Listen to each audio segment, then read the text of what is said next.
Hello and welcome to BonkTable. This is another wonderful podcast. I am joined by... Oh, I hate this shit. No, yeah, Cassandra's here. Fix my microphone. God damn it. Yeah, well, this is the intro. Fuck. Welcome to the Old Dominion episode. It's fitting because we all intermittently die. It was so good. We just said fuck it. Okay. God damn it. It's because, you know what? It's because I plugged my... this happens... I feel like this has happened on this before, or maybe with my other friends. I don't remember. But anyway, I plugged my controller into charge, and it's a PlayStation controller, so it has a microphone in it, and Discord loves to switch to the PlayStation microphone, like, without asking me, without me ever setting it to do that. Just, like, it loves it. So it did that. And I was... I was saying things, but I have an incredible PlayStation controller on PC story. That does not gel at all with OD. Fuck it, it's BonkTable. So I don't know if they fixed this with the PS5 controller, but with the PS4 controller, I discovered that there's no kill signal if you switch devices with the PS controller. I used my PS4 controller to play Hollow Knight years back, and it turned out that, unbeknownst to me, while I'm playing Hollow Knight, when I hit the PS button to power it up and start doing Hollow Knight shit, the PS4 also received that signal. And somehow mid-game, I just get this notice being like, so there's been a $300 charge to your credit card. And I'm like, what? And it's like, from the PSN. And I'm like, excuse me? And then I'm like, oh no, I've been hacked. And then I'm looking and I'm like, who the fuck? But it's probably some normie because they bought a bunch of fucking sports games and garbage and all the Call of Duty games and all the fucking DLC. I'm like, God, not only have I been robbed, they have terrible taste. And then one day I'm like, I changed all my passwords on all my accounts everywhere, and I'm freaking out.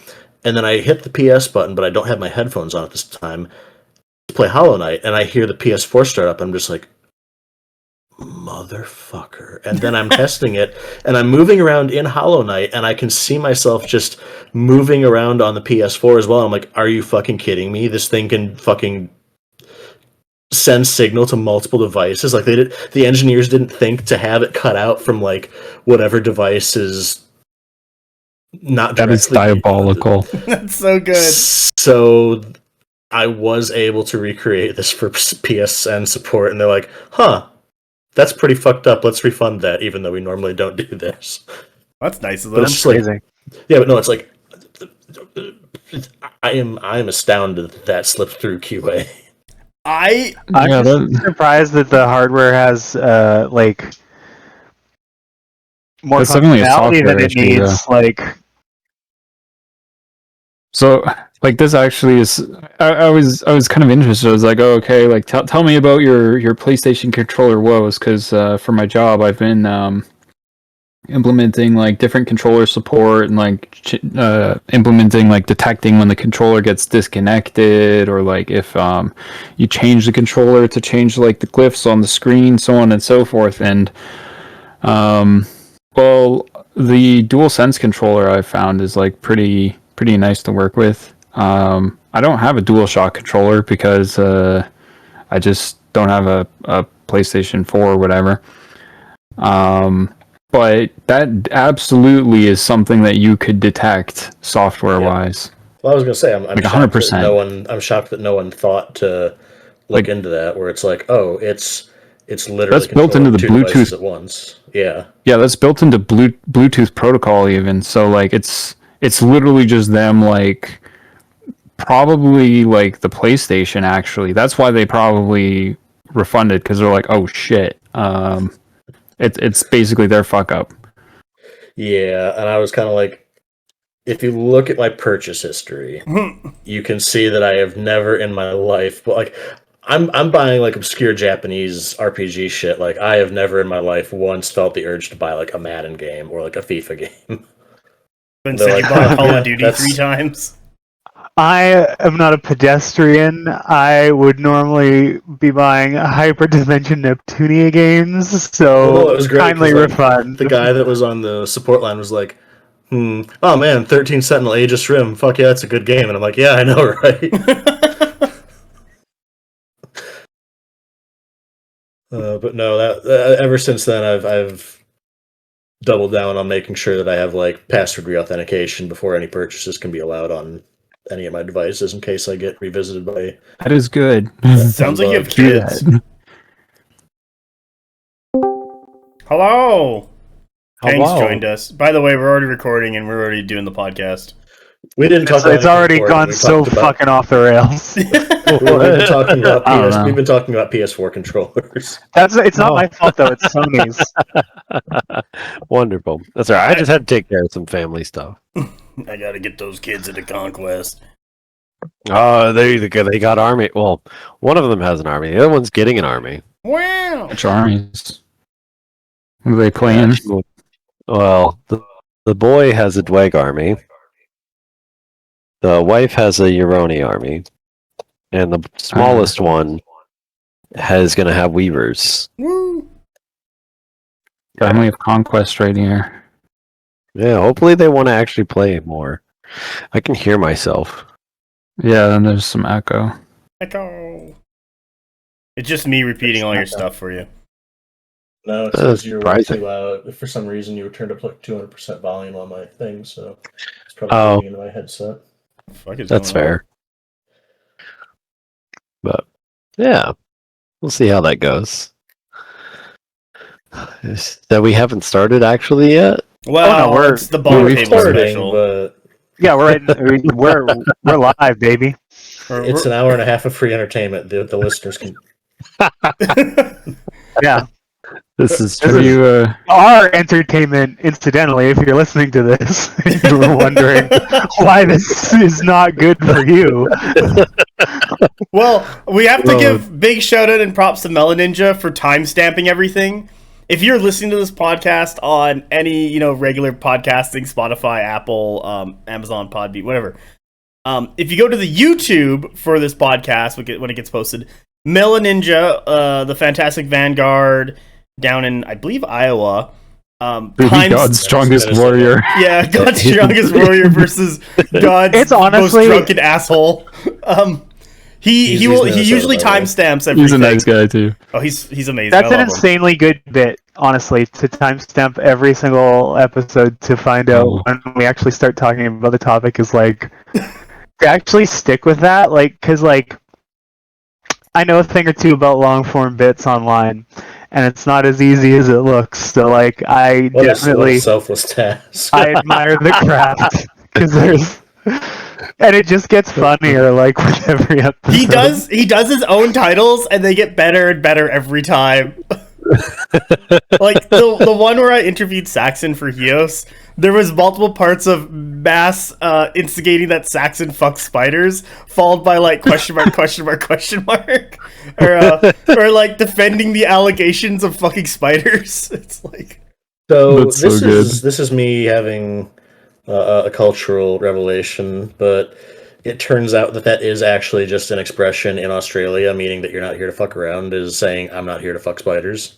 Yeah, no, he fucks those spiders. Figured that out after an hour and a half. he's proving he is here to fuck around, specifically with spiders. Yeah, I think I sent him a picture of a little quote where someone said something to the effect of I do not approve of these women being spiders, but I am here for the large breasts or something. he found that amusing. Oh, Pretty You know, That's every not time exciting. every time someone says something about spiders or octopi, I always think of that one meme from Little Mermaid. Someone took the butler. Oh, and- Neil Segura. Yeah, and Yeah, where it's just it's like 8 legs. She's got 8 legs, 7 vaginas. oh, what the fuck? Exactly. And then Eric's just like, okay, bye, Grimsby. And he's like, maybe more. Imagine. Exactly. I'm just like, oh, well, fuck. Jesus Christ. Yeah, I think I already posted that in response to Spider Talk at one point. Oh, I'm just like, you know what? I'm just gonna make the problem worse. Who cares at this point? Exactly. And then Lord, shout out to Yeah. shout out to our man who's building that the Joragumo proxy. is he? Wait, Get them what? big ol' What was his name? He's in the BonkTable. We were talking about it when that whole thing about proxies came up. Is this the one with the massive bust? Yeah. Yeah, I don't know why there's this drive in the community to make every proxy for the Yorigumo have fucking big rig haulers. Oh, but that's right. That's right. Oh my god. Fuck me. Honestly, though, like, I think it passes. It's like it has 1, 2, 3. It's got all the right set of legs. Can you send me a link so I can review what fucking nonsense is in my Discord? Yeah, sure. I'll send you that picture. what did it? So I'm regret. You know what? Go to memes right now, Lore Daddy Kang, and just go check out the thing I posted, and then you can praise me. Oh, crazy! I just don't know why we aren't going in more of a total recall direction with the other aspects of the spiders, since we're doing like multiple legs and there's the implication of what if we just put the boobs on the legs and then you have a pair of tits per leg? Wait, no, it should be an odd number because it's funnier. Oh my fucking god! Why is Carl eating a long cat? Oh, it's because he's trying to get his protein at Hios. Oh shit! God. Oh, speaking of building stuff, have you built any what do you call them, weavers yet? Oh yeah. No, not yet. Not me. Actually, not that bad. I did comment on this. We think of the moths. Despite the absurd part count, the moths are super easy. Actually, I'm surprised. Oh man, I did not realize that the legs are specific to the body. Oh, you poor son of a bitch. Yeah. Oh yeah. I was like, okay, it should be fine. Out where they do say, make sure to dry fit all parts before gluing. Read this before you build, and it just says moth heads and rider heads interchangeable. They didn't say nothing about the legs, man. look, the problem. Okay. Here, I have an actual gripe about the what do you call it? 2-player box set. Okay, did you buy one? Yeah, I bought 2. I'm waiting for one of them arrived. Only one of them arrived though. So you're talking about the 1-player box set? That's what I mean. Sorry. Yeah, the 1-player box set. They give the big package of like Weaver's stuff. They put instructions in there, but they're like shortened. Yes, the truncated version. Luckily, you can find the full instructions online. Yeah, I know, but in the truncated version, it's not very clear, and so I was like, oh, right, okay, I get this. Like, should be cool. No, it was not cool. So that's I should have learned by now to be like, no, don't trust Parabellum, but whatever. Yeah, you can literally go online. Well, I did already. I did. I just after you put the wrong legs on. Yep. Well, yeah, it was not very like. Look, if you're like going into this and you like look at it and you're just looking at the truncated ones, it's like, oh, okay, right? Like moth, like okay, legs, da da da. It's not like, oh, by the way, like I'm used to building a lot of like really finicky like Machine and Krieger models, right? They'll have like a little asterisk and they're like, this part has to be like, make sure you match this. And like an idiot, I would assume there'd be something like that, but no. So I'm just a moron. I'm just a moron. But look, I'm not gonna. I like to like I scrape the mold lines. Like I'm like. Oh yeah, no, that's doing all that stuff, the same and I'm like of autism that I have. Yeah, so I'm like exactly because so like look, when I get to a certain point, I'm like it's time to just start putting stuff together, and then I'm like, okay, well the first one seemed fine. Little did I realize that no, it was not fine. It just happened to fit in that one. And everything was not fine at all. It was a horror show. So the only complaint I have about Weavers so far is that the Craw Guardians have one way that they rank up, and it's bullshit because they're dicks. absurdly broad. They're absurdly Yeah, broad Then dicks. why are the they thing so is thick? that Why does it have tree penis? 90% of the poses for the Kern skirmishers are just weird because half of them are like holding their bows next to them or like underneath them, Upside practically, down. and like What? half Horizontal. of them are like leaning over on one foot really far. And then half the hands have daggers, and then I guess theoretically you have enough parts you can just do all daggers, but then there's also like weird like hands that are kind of like pulling a bowstring but not quite, and then there's other ones where there's kind of like here's a hand, and then there's others where it's like they're like doing jazz hands, but it's like way stretched out, and it's like behind them, and it's like what the hell are these poses? There's one in particular where it's like the elbow's like bent in one direction and like the wrist is like completely bent at like a right angle to that, and I'm like, what happened? What happened to this? Perhaps we've outgrown dual kits. No, we got to do it for the This one is marketing just or a single whatever the kit, though. Oh, well, that's even worse. Yeah. Yeah. It's so weird. I can't wait to assembly line this shit and be driven mad. So yeah, that's why you have a child to do it for you. So my recommendation is No. Weavers, or not Weavers, well, obviously Weavers. For the Kern skirmishers, since those are probably the only ones that are really like obnoxious to do, just cut out all the torso and upper torso bits. They're letters A through D. Yeah, so just put them in piles, and then all of the upper torsos match any of the lower torsos. So don't build the upper torsos until you are ready to do it, but build the lower torsos, offset them so that like all the A torsos go to B, C, D, and then just repeat that. Put the upper torsos on them.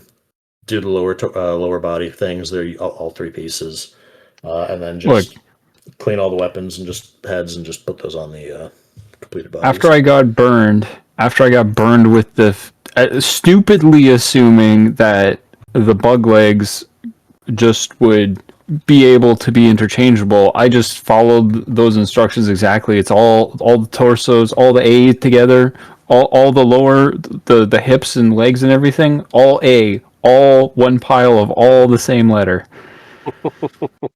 I was not willing to risk it after the nightmare that resulted. That's how I did all my Rajakur, like all 60 of them. So yeah, no. What a tragedy having 60 Rajakur. I know, right? You don't even use them in the fucking there was a time when I thought that 60 ghouls would be a tragedy, but here we are. That reality has diverged. Every dog will have its day. Yeah. Just wait until like 7 Morai is the new list. Then you'll be like, Mori, yeah. yes, Mori, OD. There we go. Flawless transition. We're here to talk about OD, I think. I was gonna ask, like, which one of the two dragons is the melee dragon? Is the Koli Drake or the Soothie Drake? Coily is the shooty one, and Fuck! Skydra is the Mass. It's a dual kit. I know, but I want a Coily Drake, but I want a melee Drake, but I want it with the cool ass dragon head. Because I want to open. Sorry, the flower head's probably the cooler one in my opinion. No, I like its weird like bone plant head more than just Math. As long as you only have one Drake in your list, nobody's gonna give a fuck. Hey, I promise. Those hardcore proxy competitive players are gonna fuck me. That's true. Isn't that right? Yeah. Also, I want a unit of Gem Red Knights, so I can paint them up as the RCMP. It's not Gem Red. Ugh. It's like I don't like the police, don't fight even for a bit. I'm just gonna go 3D print Mountie hats and put them on there just for the stupidity of it. So OD. Yeah, anyone's gonna do OD. Like 30 minutes in. Holy shit! Thank you, Mela Ninja. You're a saint. Yeah, we love you. Platonically. Keep complaining, and I'll derail it again worse. I think Mela Ninja's gonna love this classic. To be honest, it's like it's been interview after interview, and now he's just like, "Oh yeah, we're back to the good stuff, lore." After 20 minutes of bullshit. This isn't even a junk cast.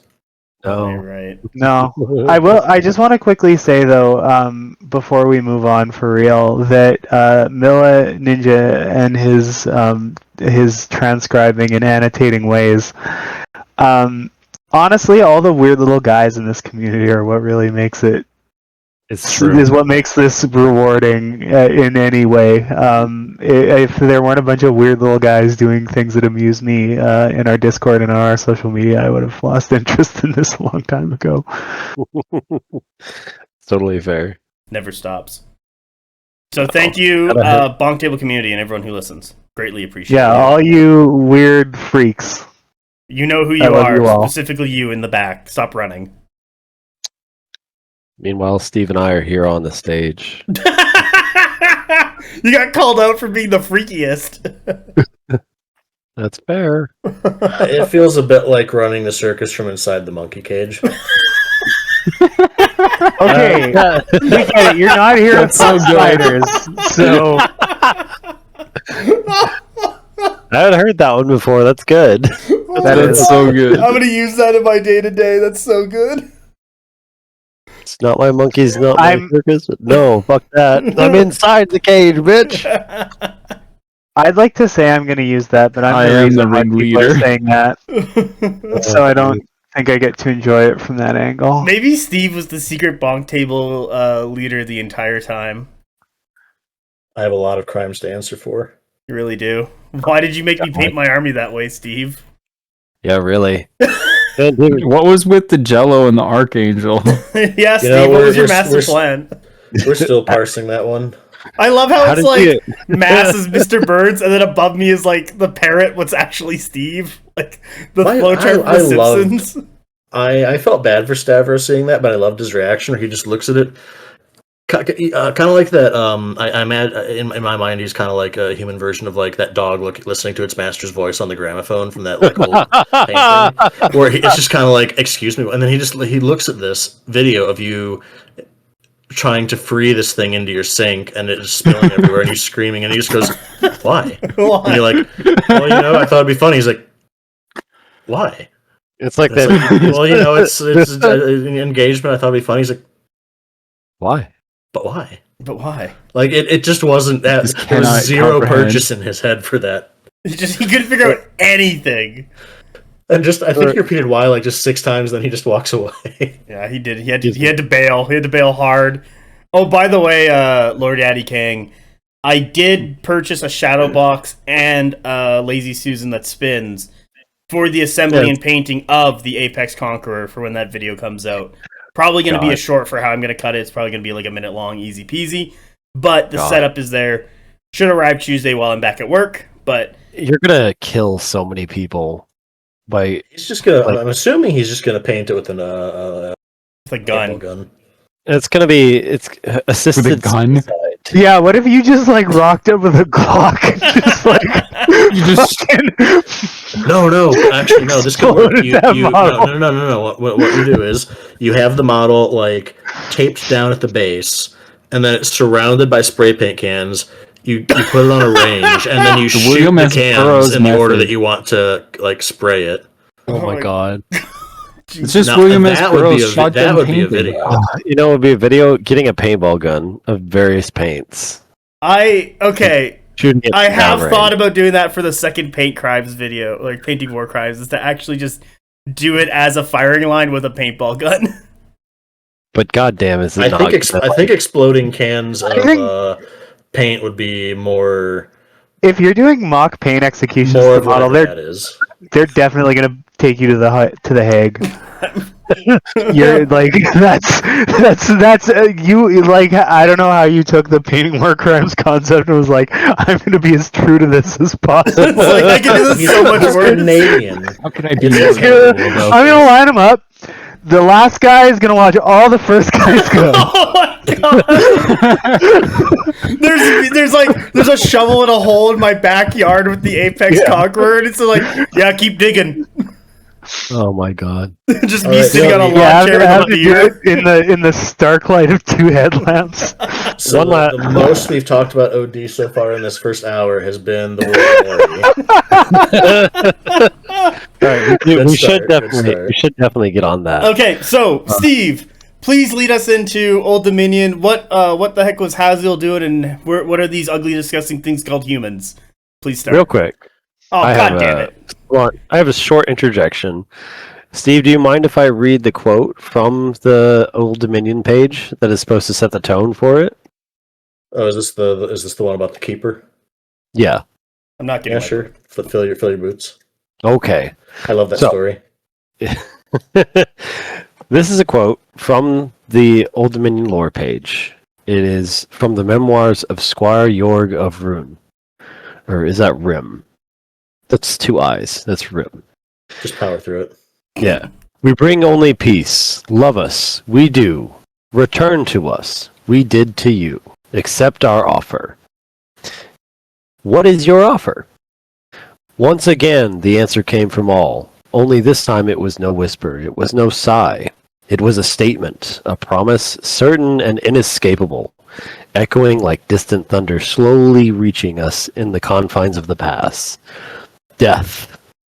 Behind the golden mask, I felt the smile of the keeper. We bring only peace, it repeated. And that is supposed to set the tone for the Old Dominion. So it's an empire of I'm peace? Sure. Of silence.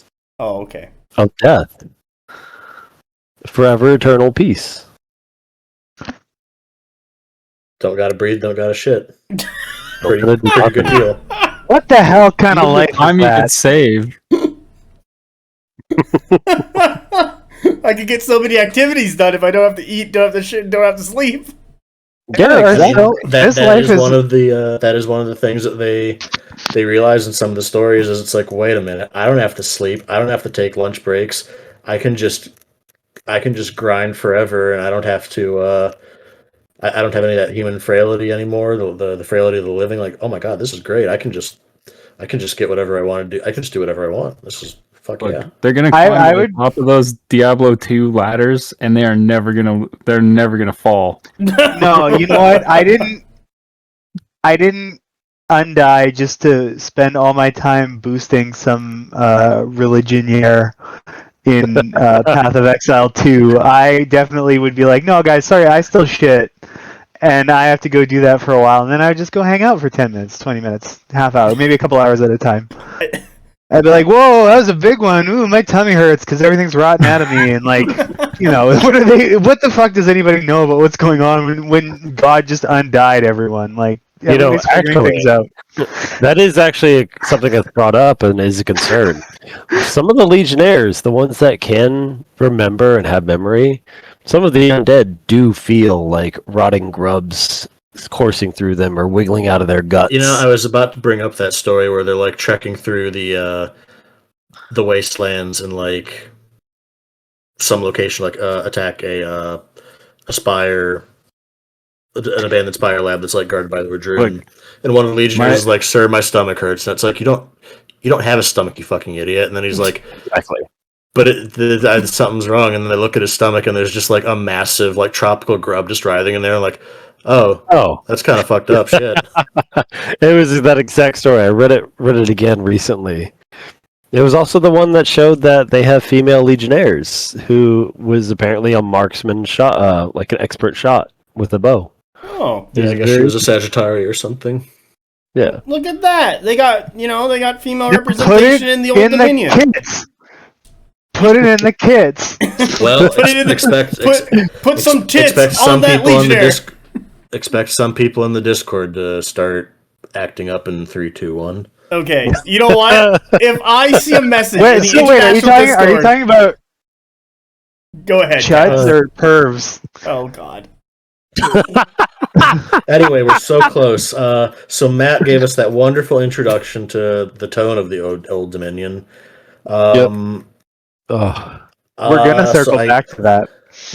Yes, but for now we have to make some progress. so Steve, I have a question. Uh-oh. What is the OD?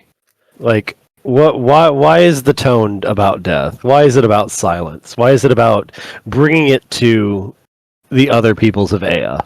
Yeah, Oh God. it's their religion. Their god said to slay the living, and they're like, well, direct decree from Haliza. Haliza's abs have spoken. We shall do it. Thank you, King. What was I gonna say? So I guess before we get into the history, when the OD was not old and more just Dominion and also not dead yet. Yeah, so they are a fallen empire, one of humanity's kind of pinnacle empires, I suppose. They reached unparalleled power under the guidance of their god Haslia, before he went a little loopy and dead. And yeah, they amassed incredible knowledge through him over magic, the state of reality, martial prowess, metallurgy, just super cool. And they spread over Electaria, and we're an incredibly successful empire until Haslia started to go a bit peculiar. And that eventually would culminate in them kind of being brought back as undead, eternally bound to his will. Or power, rather. Hot. Super Quite hot. quite. So We've how did we get Yeah. So how did we get there? Yeah, we covered quite a lot of that in some of the other lore podcasts, like the first one. We talked. we know that people don't read the rule book, and they're not going to listen to those either. Oh, So we might you're as well right. start from scratch. God, we do, don't we? Yeah. Remember, reading is hard. See, we have to reiterate lore that we've already talked about instead of making goofy digressions the whole episode. Well, so. look, I'm gonna meet everyone halfway. I'm gonna trust that people kind of remember what we talked about previously, assuming they listened. Wait a or minute. they've, God forbid, Or read they the can book. go back and re-listen to it, and then come back and listen to this one. They should. Genesis. Make it a 7-hour. Dude, Melon Ninja has sent me photos of what he does for a living. He's got the time. He's good. Poor man. Anyway, so the Old Dominion really starts back in an old Dwegum hold, where I think it was abandoned at the time, but some early human, nomads basically took shelter in this abandoned hold from the elements, and in there they find a forge with a still lit piece of Dwegum fuel, if you will, a primordial shard of creation. It was And- Conquest, if I remember correctly. He's creation. No, he was a shard of Conquest. No, he's creation. Is he? Fight, Yeah, fight. Well, all of the shards of... Because Conquest is a shard of creation. Yes, but putting it next to the microphone so you can hear me flipping through the lore book. The Lore Daddies are fighting. Everyone get into the other room. I'm fairly sure it was a shard. of Kang, are you Conquest. gonna They get would your still lore cut book? you in a parking lot. I could go get my book, Yeah. but it's always... Let's settle this with a freak off. we got Owen Wilson and Ben Stiller just like doing moves with these two. Oh my god. I just remember it specifically because Oven God and... but overall, it's not like... little more than a. He's on it.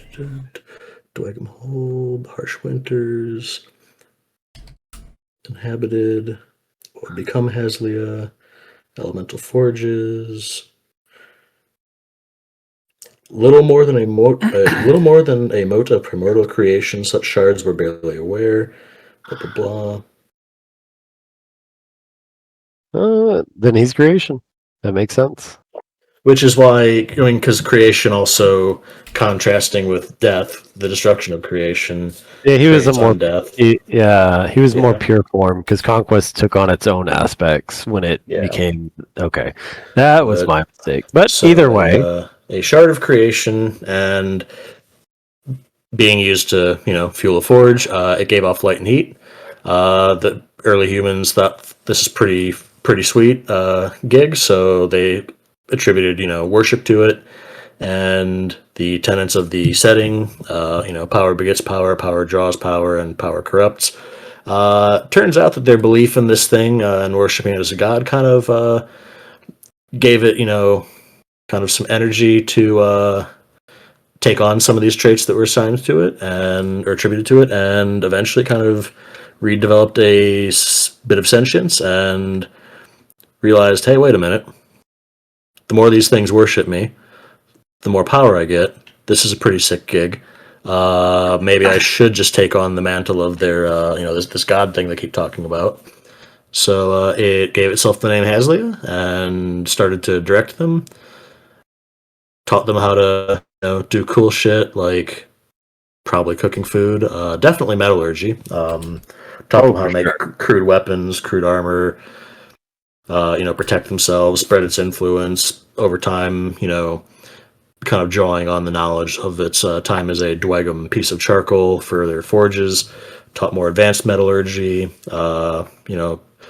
alloying, things like that. I'm very curious. I think it's the question for Stavros. Actually, is as a being or something grows more like influenced by its people.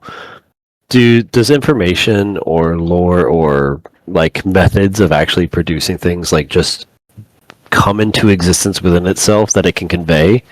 Because you wonder if a people's has a desire for like, we want to be able to make this more efficient, or like we want to be able to make more food. Does that belief draw into the god or the being, and then it can eventually manifest? Like, we want sharper swords. I think it was more that, I mean, it's definitely possible, but I think in this case it was more just kind of a calculated, okay, I can, I mean, in a sense, I think it maybe understood, like, okay, I have a lot of primordial knowledge of how the world works. I have a lot of knowledge from, time with the Dwegum. Fuck them, by the way. Oh yeah, for sure. Haliza does not like the Dwegum at all. Oh no, he's got a grudge. He did not like being for them. He did not like being an oven. But I think that he's kind of like, okay,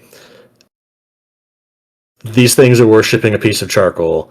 I got to start small and work my way up to more ambitious projects with them. So, here's how, here's copper working, here's, bronze, here's iron, here's... You're not just going to give them the steam engine and electricity and Facebook? Like, what the fuck? Well, see, that's one of the... Eventually, in a sense. That's one of the things, like, is it... Because he didn't start out as a divinity. It's just as he grew, was he gaining access to more, like, quote-unquote, libraries of knowledge? I think it's more just that he has more... power to do shit because he's getting worship? More awareness, and he has a better ability to convey it, I suppose. I think it maybe is. It's kind of intrinsically already there, but it just doesn't have the capacity to convey it until also partly I think that, again, it's cool. I've gained more power. I should tell them more so they can get stronger as a people, because the more information I feed them, the more territory they can claim, the more people they can subsume into their empire, therefore more worship towards me, therefore more power, creating a little feedback loop. So I think he kind of just, drip-fed them information to continue expanding his influence. Oh, for sure. As he expanded his influence, he not only had his people, conquer new people to create new worshippers, he also went out and found other primordial entities and either bullied them into performing theater plays for him, wherein they acted as the demons and devils of his kind of, theology that he was creating, or he basically eventually started press ganging them and being like, cool, so it's kind of like that, what's that shitty mobile game where it's like, you better join my gang? Oh yeah, wise to join my gang. That's Gang Wars. Raid Shadow Gang Wars. Basically, no. Do you remember Gang Wars on Facebook?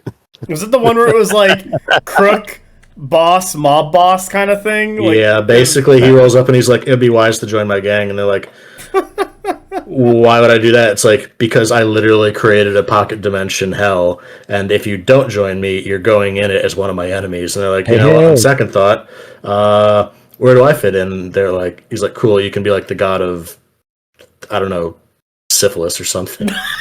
I think I honestly think that wasn't really common because the only two gods we see that he's actually made as part of his pantheon are separate gods, but every other like sub-level god is a piece of himself.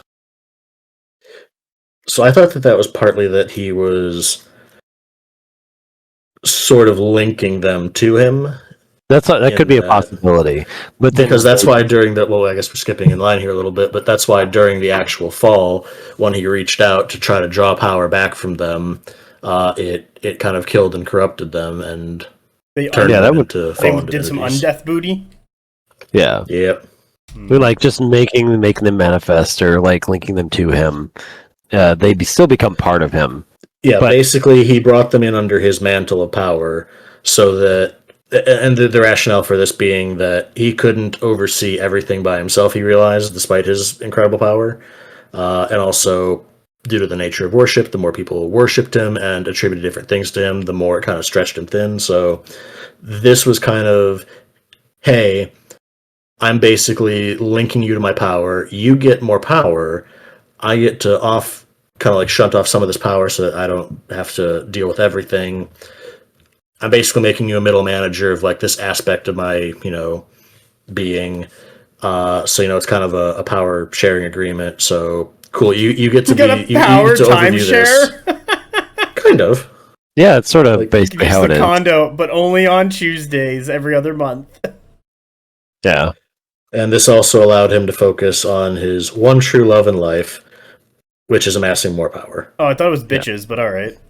Because ultimately, if I remember correctly, his ultimate goal as a primordial shard of creation was, cool, I want to be a star, but like a celestial body one, not like a cool... If I remember right, he wanted to return to the cosmos from whence he came. He wanted to ascend back to the void, because he used to be more than just an oven god. He used to be like an actual star traveling through the sky. I love how Haliza's origins is a god of ovens and then turned into the god of man. I mean, when you have such an easy way to ridicule a god, it latches on, okay? It's so funny. No wonder he wanted to amass all the power. He just wanted to be stopped getting bullied by the other shards of creation. Yeah, he's like those short guys who's like, I'm a little birthday boy. You wouldn't hurt me, would you? I mean, Cass, as far as primordials go, other than like the horseman, he arguably was the strongest of the primordial shards. Yeah, he did become. For a time. He was probably the closest to ascending to a horseman type level of power. Well, he kind of does eventually.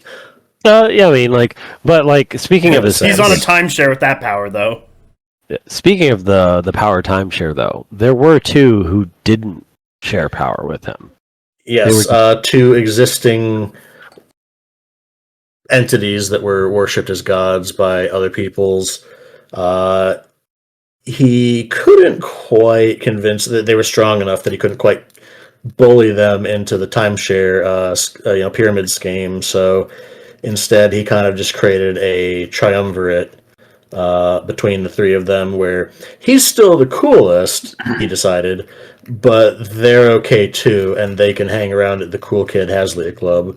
And these were Cleon, a kind of martial god of war, and Ninua, kind of a healing god of the earth, god of, Well, respectively, they were called Cleon the Protector and Ninua the Mother.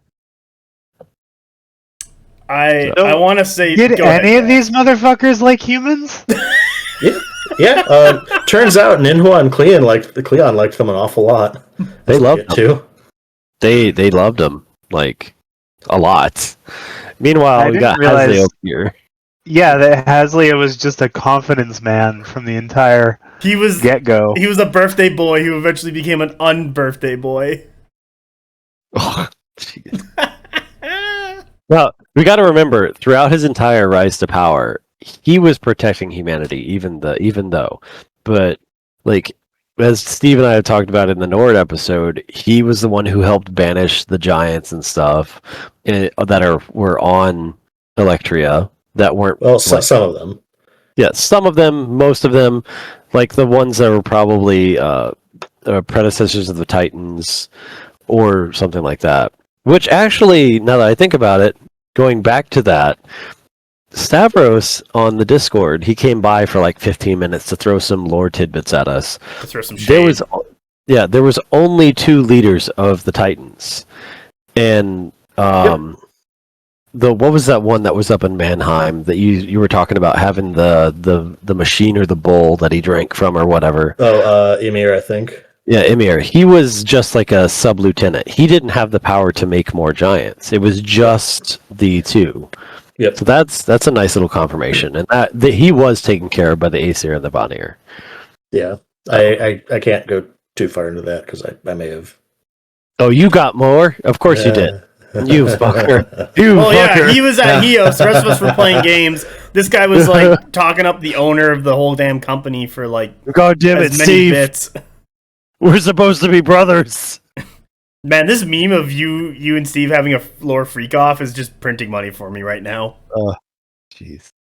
All right, but yeah, he was doing all this protecting, and like he was growing his power base, and like making sure humanity was good at the same time. So like he hates them, but he loves them. He hates them now. He kind of it was largely transactional for a lot of his relationship with them. You know, being like, their worship gets me the power that will be necessary to eventually ascend to, you know, the heavens. But until then, you know, I guess I have to kind of take care of them to keep that gravy train rolling. Here's how to make cooler weapons. Here's how to make cooler armor. Here's some cool military doctrines. Here are the secrets of magic. I'm just fucking throwing open the. Here's the premium subscription. Like, here's all the details on how the shit works. Here's how the world works. Here's primordial secrets. The Magi of the Old Dominion were some of the most learned scholars. They knew like the secrets of how to like hack reality at the fucking kernel level. They were doing some weird fucking shit. Like, if the Dweghom were the kids who worked hard to get where they are, and the Spires are like middle management, humans are actually Nepo babies. They were like, Dad, can I have the Netflix password? He's like, yeah, here you go. Here's the access to like the molts of creation. Have fun, kid. Yeah, humanity's rise under Haslea was actually so notable that even the Dweghom and the Spires were kind of like, oh shit. Oh fuck, these guys were shitting in bushes like a few thousand years ago, and now they have a continent-spanning army that is backed by a god to the point where we actually kind of have to not intentionally start shit with them, because that might go bad for us. Yeah, it's talking about that a few thousand years. For Dweghom and the Spires, that's like the blink of an eye. Imagine going outside for your morning coffee or whatever, or to take a shit in a bush, and you see a chimpanzee. Or both. It's just minding it. Yeah, whatever. It's minding its own business. Anyway, you go to get your coffee. You see a chimpanzee shitting in the bush. You get your coffee, you drink it, you enjoy it. You come back, and all of a sudden, it's like, so anyway, here's our nuclear Has arsenal. guns. Yeah, this is the chimpanzee with an actual rocket, wearing military gear, just staring at you and like, "What's up, man?" Just Gandhi with all his nukes ready to go, and you're like, oh, and fuck. And think about it. It still has the same attitude as a chimp, so it's gonna fuck you up. It can just now shoot you. It's like That's humanity. It's like Rise of the Planet of the Apes with the one monkey getting the gun. Yeah, it's humanity. Is just the chimpanzee of Aya. Apes strong together. So, but there was a. I'd be kind of like terrified to be like, "Oh, guys, we have a problem. Someone go call the dragons." Oh, you mean the cops?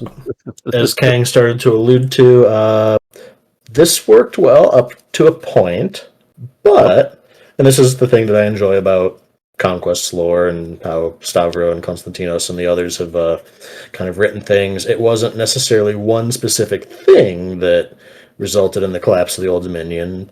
It was multiple things coming together over a long span of time, kind of slowly eating away at the bedrock underneath it. So in no particular order, I guess we'll get the elephant out of the room. Or we'll deal with the elephant in the room first, I guess. As Haliza amassed untold power from worship and had more and more people worshiping him, that kind of made him go a little nutty, because power corrupts is one of the core tenets of the setting. And being worshipped by so many different groups, assigning so many different things to him and expectations of him, that was more than he could really process, and it kind of eroded his sanity to an extent, and he became more and more crazed for additional power. That was also a symptom of the sharding himself, like Sounds pulling like he bits shit of himself. He essentially dividing his power into the other pantheon, and then it was around this time that he had a funny little idea. Those of you that have the lore book may have read about Desmostral, I think Stavros calls it. So he looks at that jail. He made his old Dwegamhold home into a prison city, where he created a pocket dimension that he calls Hell, with two L's, not like Helheim, but like the biblical hell, I guess. And he was like, you know what? I've thrown all these demons and political enemies and other things in there. You know, I've got big ambitions, but sometimes I feel bad about all the shit that I'm going to have to do to accomplish it. Like, I really want to go to Yggdrasil and just burn their stupid fucking tree down. I feel a little bit bad about that. You know what I could do? I'm just going to cleave out my conscience, or my consciousness. No, my conscience. Yeah, you're Jiminy Cricket. Wait a minute. Yeah, the little voice in the back of your head to stop doing awful things? Yeah. Yeah, he basically is like, you know what? It's making me kind of a bitch. So he basically just took that out, which would eventually become the Archangel Gabriel. And he's like, cool, into hell with you. You get this as your new home. I don't have that stupid little voice on the side of my head just being like, you know, this is a bad idea, or wow, that's really dickish, don't do that. He's just like me for real. Oh my god. So, were we one person at one point, and I was like, oh, I have to get rid of my evil portion. No, I have to get rid of my evil portion. I get you out, or what? Yeah, so you unburdened by his conscience, he's now able to act with impunity, and one of his first orders at that point is, right, you've run out of men to conquer. Get your ships ready. We're going to fuck up the Nords. And they're stupid bitch gods. They're like, that was specifically that was when his Salasar, the guy who's like head honcho of the entire Dominion, the guy who's the king, he looked up at this guy and was like, "What's up, Dad?" And Dad's like, "Yeah, we're gonna go fuck someone up. Get your codes."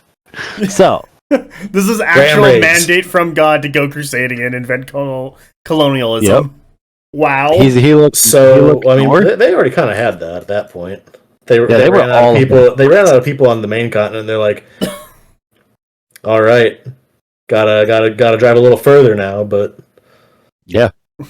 So Haliza had seen what was going on with the Aesir and Vanir. We talked about in the Nord episode how Loki had betrayed the Aesir and the Vanir's plans to him to get rid of the problem that was being created up there. And what was that problem again, for everyone who hasn't watched the Nord's episode yet? They created a deterministic singularity device that would collapse all probability into a single linear path. So you're telling me the illusion of free choice is just an illusion?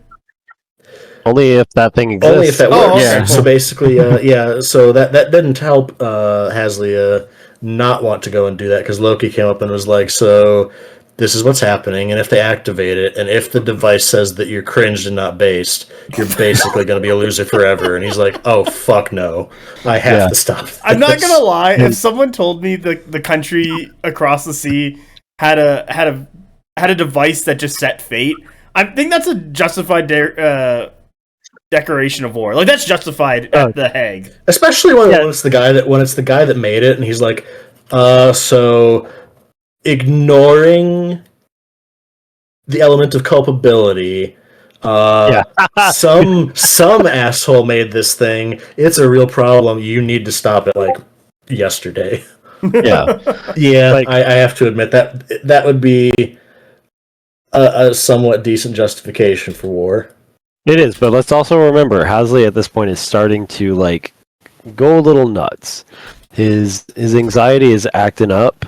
Well, I mean, he already locked his better angels in a fucking hell portal. So yes, it's true. That ship's already sailed. He is. This is Mickey Mouse right now. Okay. What the fuck? I'm pretty sure Mickey Mouse never did any of this. He's got met psychosis. I need to go talk to my artist and be like, can you make Hazel's abs on Mickey Mouse? Send it. Hold on. You continue to speak. There's a meme from ages ago I need to find. Oh god.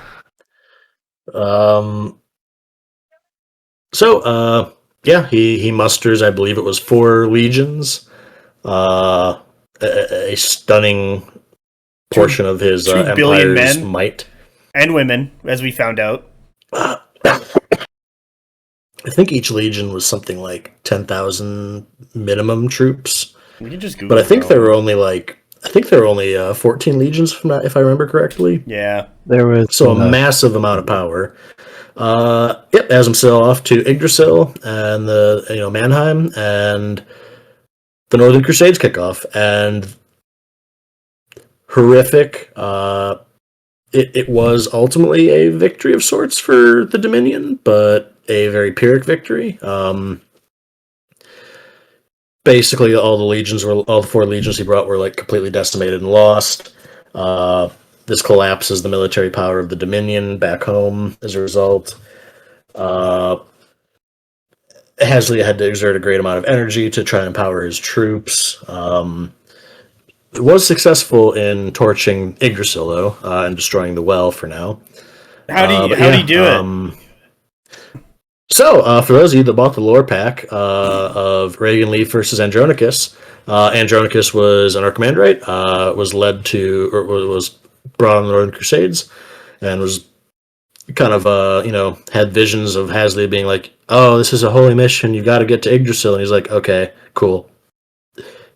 He's very shaken by the fact that, there's just a senseless loss of life for both sides in this seemingly unending war to end all wars. But, he continues to listen to the visions of his god, who had been fairly absent up until that point. So he's struggling to maintain his faith. He gets to Yggdrasil, he finds a little, pathway, gets inside, realizes, oh shit, this is like a living entity. And then once he's in there and realizes this, Hasley is like, okay, so I'm going to drop the act. You might notice that everything hurts and you're on fire now. You are going to be kindling for my divine might, and I'm just going to use you to set this on fire from the inside. Peace. He just nuked his own guy. Yeah, so basically he just infused Andronicus with his divine, wrath, and basically just used him as a tinderbox to just human match, light it up from the inside. Understandably, this weighed kind of heavily on Andronicus for the remaining 10 awful seconds of his existence. Yeah. I don't think I would have thought too hard about it. I was literally burning. Well, I mean, he was raised from the time he was, a little baby orphan abandoned at some monastery up till adulthood, to kind of unquestioningly worship, this god that had been, responsible for uplifting humanity to insane heights of power, and turns out, oh, whoops, he's actually a dickhead. But Yggdrasil is torched, 4 legions are lost. He returns to, Capitus, the heart of the Dominion, and basically just fucks off to his celestial sky palace for several generations. So the fact that they had to fight this horrible war, they don't really understand the value of having won it, considering they lost like a massive chunk of their military might and like 40,000 of their best soldiers just dead over a matter of weeks or months. Now their god disappears. He's not talking to the Kalosaurs when they're like, "Yo, Big Daddy, what's going on? What should we say?" The people are, your faithful are getting a little worried here, and you just get radio static. At the same time, you have various other societal issues cropping up. Things are kind of getting a bit destabilized. Around this time, you have an enterprising young scholar from the Dominion. What's his name? I believe it. So his adopted name is Platon, but I want to say his name was Constantine Damulexor in the Dominion. Oh, Jesus! Yeah, I gotta write that. But yeah, so he's going around to all the. He's basically like, okay, God's gone crazy. Shit, this is bad. Something bad's gonna go down if this continues on like this. So we gotta bounce. That's like the safest bet. So basically, as a scholar, he's like looting all the archives he can find of like anything of note. Like, cool secrets to the primordials, yes. Secrets to the mantle and how like the world works, yes. Magic, yes. Take it all. Just move it off site. Anyone that wants to follow me, fucking come on. Shit's gonna get bad. Yeah, you're right, Steve. He was born Platon of Cora, but he did become Constantinus Damulexor. So that is a mouthful of a name.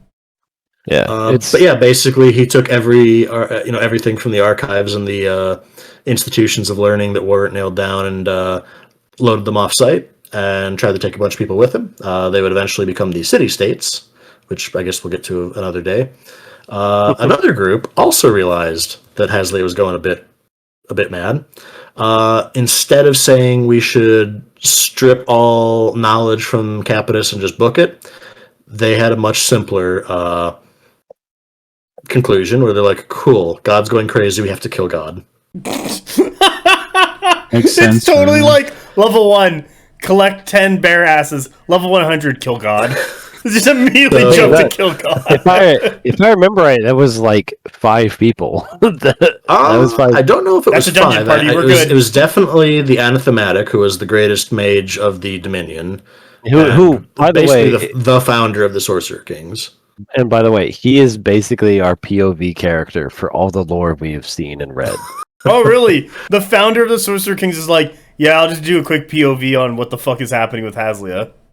Well, he founded the Sorcerer Kings in the sense that he's like, okay, we have to cook up a real hot foot spell to kill God with.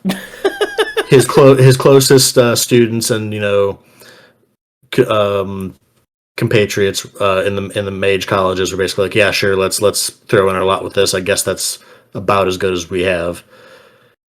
Through their knowledge of the divine and the arcane and everything that Hasley has taught them, they kind of knew how to counteract a lot of like divine power and empowerment mechanics. So they were able to kind of withstand the onslaught of the fallen divinity or of the divinities in the pantheon that were called to try to stop them. One they enacted the plan, but basically, they tried to strike down Haslea and try to deal a memorial blow.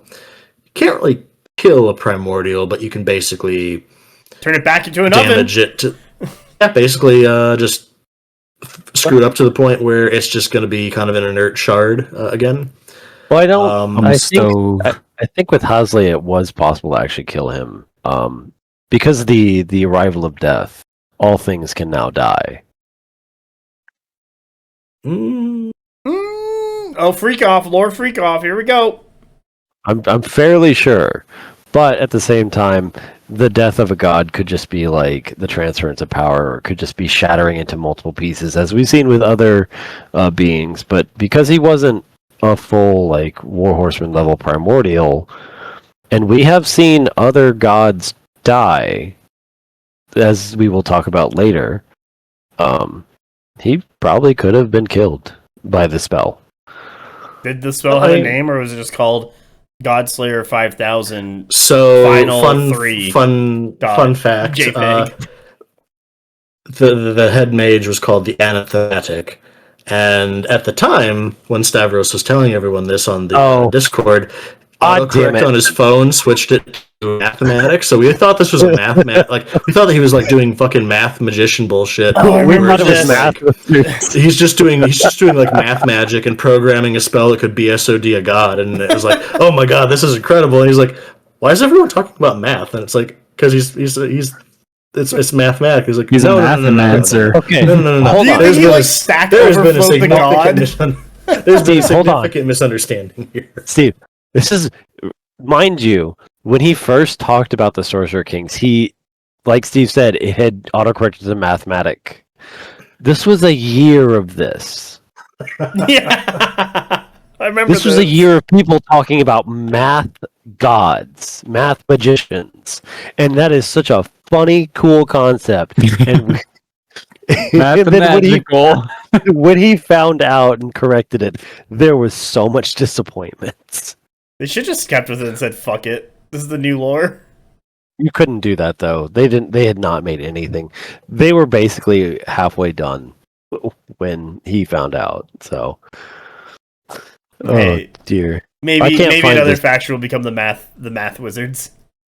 So I do apologize for bouncing around so much. But I guess before we get to the fun part, the attempts to kill their god, After so you had Hasley being absent, you had the fallout, the political fallout of the Northern Campaign. You also had the bread that were provided by these buyers to intentionally cripple the Dominions. Yeah, what was the plan there? Like, here's some free, like, two-legged walking cow people to be used as a slave. Knowing that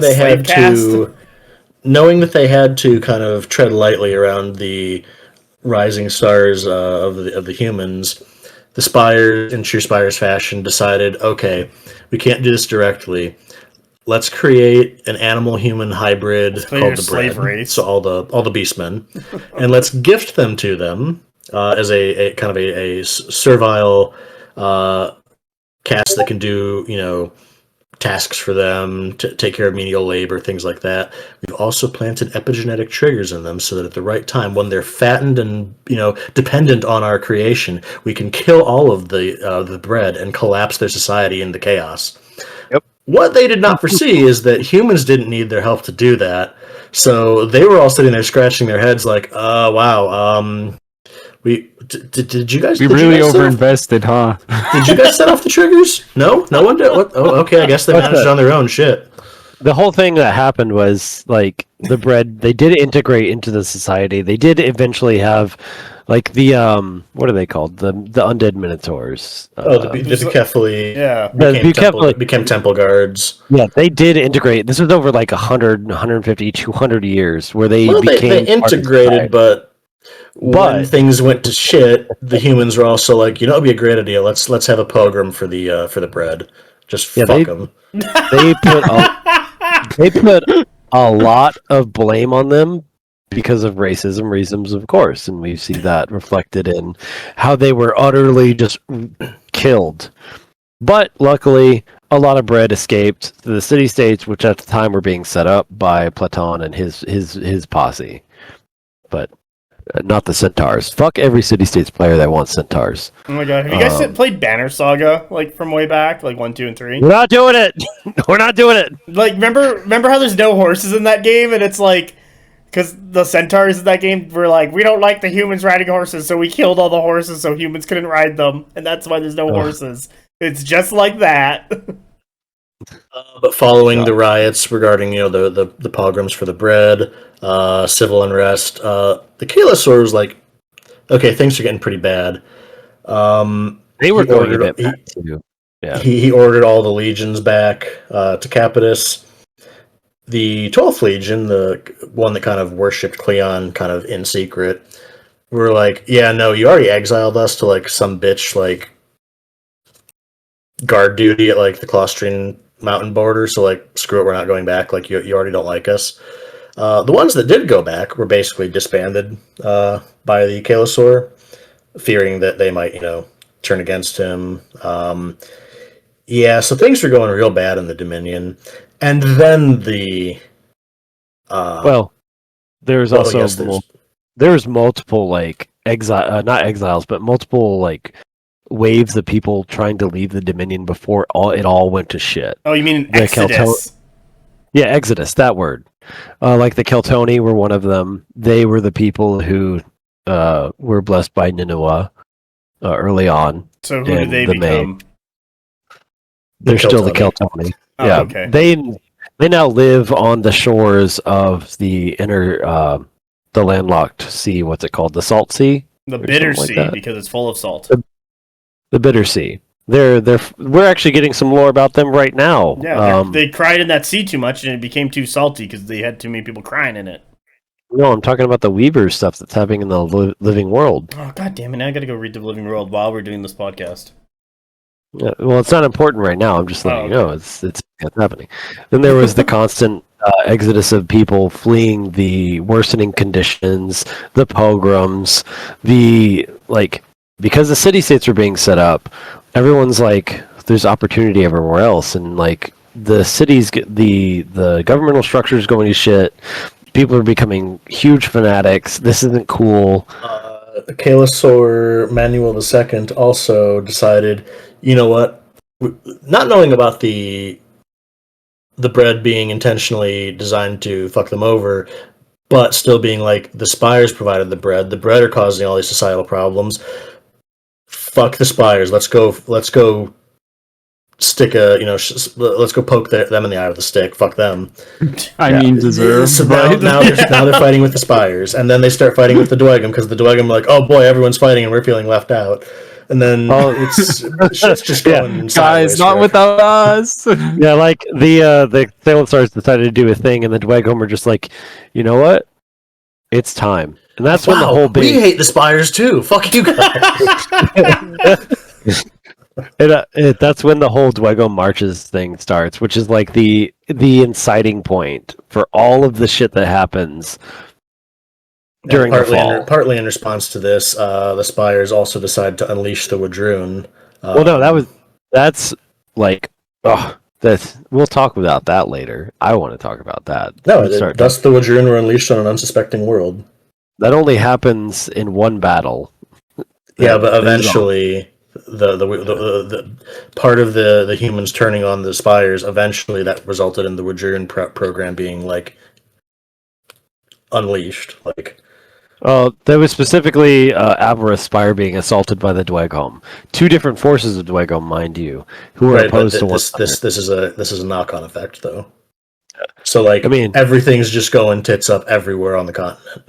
It's true, but it's all like on the eastern half of the continent. Yeah, stay away from the Weavers. They got to do plant-based paintball. Oh no, a whole bunch of Weavers enclaves got fucking burned and pillaged by the Dwegom when they came out. Because there used to be a bunch in that northeastern part of Electria. I'm not gonna lie, that one picture I have with the Dweg guy cutting down the Weaver's tree and she's like popping out yelling at him is still good. It's peak. It's very cute. I like it a lot. But it's not enough arrows. So basically, everything is just on fire, going sideways. Then the Collegiate of Mages are like, okay, you know what? Now's probably a good time to make him go away. Yep. So they strike him down with a crazy ass balance spell. The Mathomancy, hit him with some of that. What they didn't anticipate was that instead of just kind of being polite and dying, Hasleo was pissed, and his answer to their attempt at killing him was, "Try and kill me, will you? Well, I'm as your god, I'm obligated to one up you." So he basically tore open the veil of the heavens and brought his entire celestial angelic sky palace that he had built in the heavens with him. So he's just power bombing this into the earth as he's on his descent, and everyone's like, "Oh, fuck!" Him and his Sky City have been just literally ripped. It's like that one just reaching up and grabbing a light bulb, crushing it, and pulling it down. Just shit falling everywhere, sparks flying. It's terrible. There's that beautiful piece of art where like stuff is falling out of the sky and there's like a face in the clouds. And he's like screaming. It's not even just a face; it's him. No, do you have that picture still? Yeah, it's somewhere. It's his body. It's him falling. It's his abs. Haliza's abs are present in that. So I need to go get. Well, there's two variants. There's the one where he's like there's one where he's a face, and there's the terrified people in Capitus like cowering and or praying as he like rains hellfire down upon them. And then there's the other one where it's like his body just like descending and crashing into the surface of the earth, or air, I suppose. It's such a good piece of art. Like just each one of them. Where's the old art page? I can't even fucking gone. I think you can still find it if you do some finagling. I hate that. Anyway, I'm pretty sure I have it somewhere.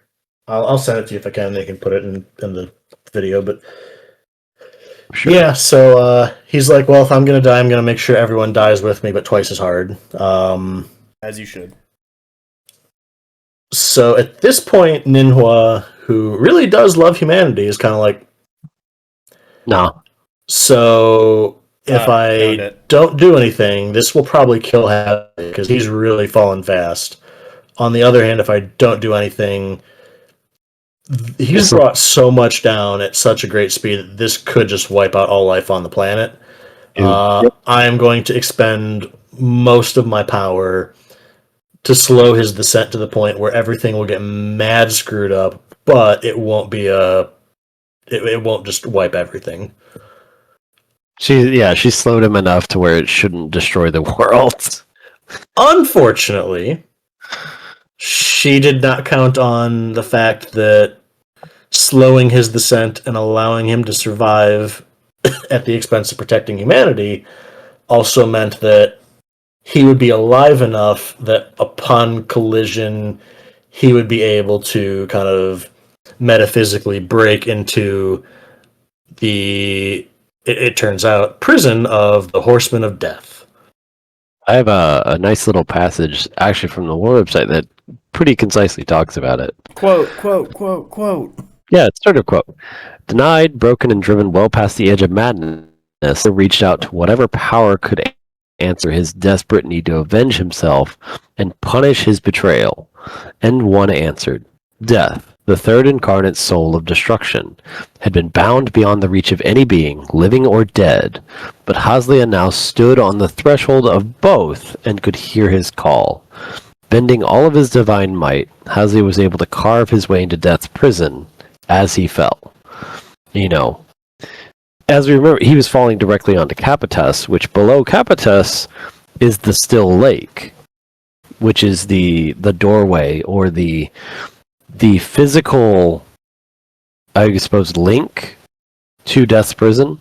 Why the fuck would you build your human capital over the prison of death and then have your god's sky capital above that? Like, who thought this through? No one thought this through. Did they even know it was there?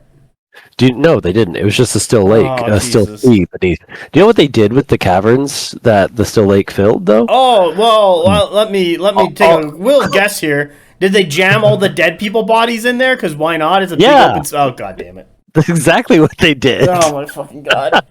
That was where all of their legions of mummified... It turns out heroes. That's a great... It was a great environment for preserving all their bodies. Yeah.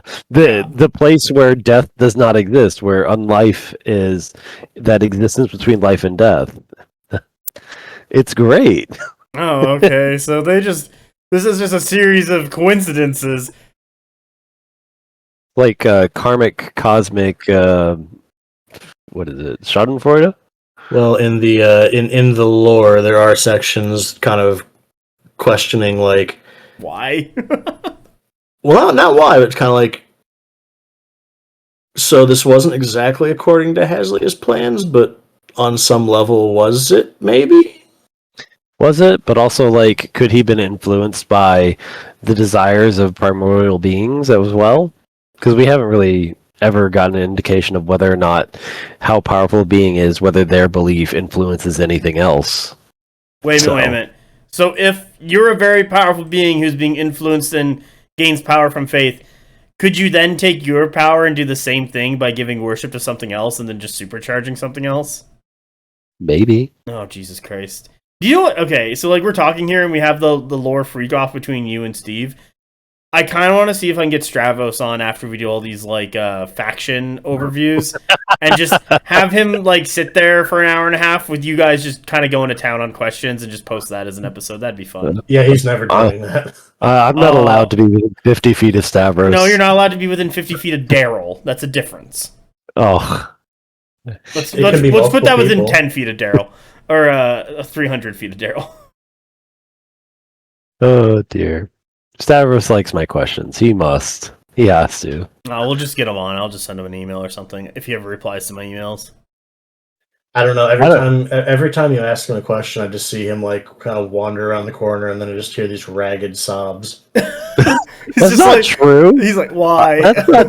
Yeah, I think the only one that was ever the only one that did that was whether or not Dweghom were mammals because of the talk that was happening. What the fuck? How did you get onto Dweghom are mammals? Do they lay eggs? He wants to know about their nipples, and he thought he was being sly about it, and everyone knew.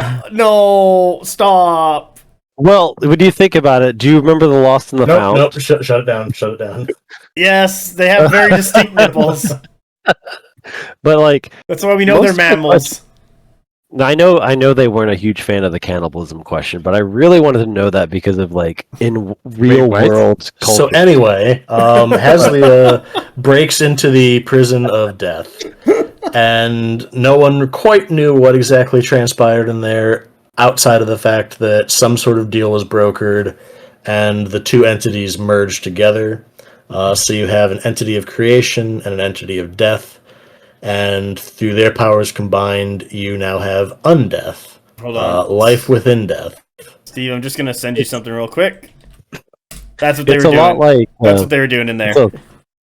It's a lot like the dragons. It's two halves of opposing forces being put together. And they made something unique. It sort of is a paradox. Made something really cool and unique. And because, he's a god of an entire people who is connected to all of this faith, this overwhelming well of it, it has to go somewhere and be used by something. There you go, Mass. Tit for tat. Uh-oh. Oh, God. It's true, though. Yeah, I want to know. Just look in the Lore Daddy Kang. Oh, is that where chat. that is? Yeah, it's where I've been posting this stuff because it's just in between us. So there's missing out. There's Death from the Seventh Seal playing from the 1957 movie Chess. That was what they were doing down in Death's prison. And then Steve was like, "I've been waiting with fucking the Seventh Seal Death." Oh dear. So, when they combined, Undeath was created, and Haliza was reimagined as the god of Undeath. And in this horrible union, he basically lets out a baleful cry, issuing his first and last proclamation to his faithful, now with him in death as they were in life. Cass, what Kill did the living. Oh, okay. He specifically said slay the living. Oh, I'm sorry. Yeah. No. Slay the living. Cass, if you had to do the cry, what would you issue out as your one and only command to your followers? Crank that hog. Okay. Cass, the god of unsex. God damn. Now I can't imagine anything except the thousands upon thousands of undead legionnaires laying on their sarcophagi. Just gooning all day. Here's the thing. Imagine the sound. No. Let's. You know what? No, we're on this ride together.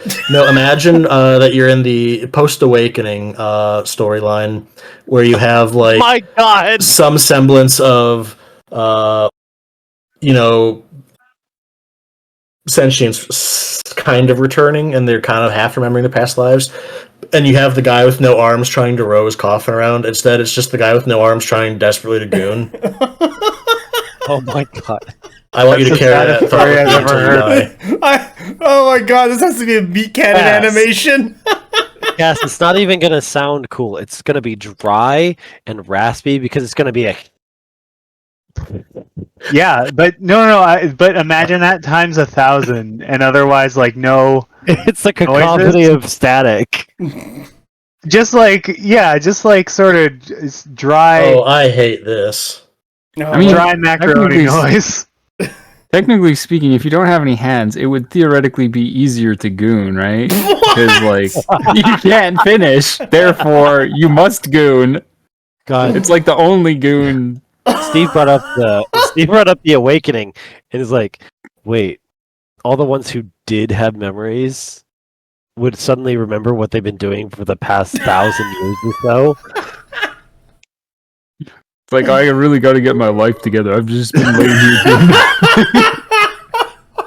Jesus Christ. Holy fuck! So Steve has posted something. Oh, my god! Oh, that reminds me of a song I need to send you guys. I can't post these even if I want That's to. what send I them to the call episode. taking it to the bone zone. Oh my You're welcome. I have made your night better. god. That's Okay. amazing. Anyway, Hasley is back. Hasley 2, back in the habit. He's fucking pissed. Turns out, though, that as a god of undeath, he's kind of got a new ability. Yeah, we know what Cassius is. He's kind of less a god in the sense that he used to be, and he's now kind of more of a animating miasma. And it turns out that being over what has been the ceremonial burial grounds for the legions for millennia, he's got a lot of vessels to fill. Because anyone that has ever worshipped him in life, faithfully and truthfully, honestly believing that he is their god, as long as they didn't, renounce belief in him before they died, he gets to reanimate them. He's with them in life, and now he's with them in death. You gooned in life, and now you gooned in death. Turns out that kind of spread him a little bit thin, because holy shit, there are a lot of dead to reanimate. Including the newly killed ones from the Sky Palace hitting the ground and fucking blowing everything up in the capital city. So during all this time, kind of going back to the mass exodus from the area, there's still been an exodus going on. It's kind of been an ongoing thing. Well, the 12th Legion over at the Clustering Mountains has kind of been, helping people filter through as they try to escape westward. Well, then they see fewer people, and they're kind of like, Yeah. Then they see some people showing up, and they're like, okay, you guys aren't going to fucking believe this. There's horrible necrotic monstrosities behind us. Who are gooning hard, chasing us. And they're like, that's not normal. Well, finally, their scouts kind of do start noticing some shambling undead. And they kill them. And they're like, okay, that wasn't too bad. And then they notice a few more and like, okay, still not bad. They just kind of shamble around and die again. Well, then they notice more. And they notice more. And they notice more. And it starts to dawn on them. If the dead have come back, oh fuck. There's a lot of dead in Capitus. Yep, there's shit. Oh fuck, we need to batten down the hatches. We need to prepare because shit's gonna hit the fan any minute now. And like this is what we talked about when we talked about the last stand of the 12th Legion at the Bastion. This is like the very end of the fall. This is the fall proper. Yeah, this is the repercussions. This is the end of it. This is where we're getting into the end game of the fall. So is Like, this the climax? Yeah, this is you would think the god actually falling. Yes, from the yes. sky. Thank you, Max. Gooning climax semen. That's the Yeah! Woo! Oh my god! We did Gotcha, it. bitch! You would So- think that like falling would be it, but no.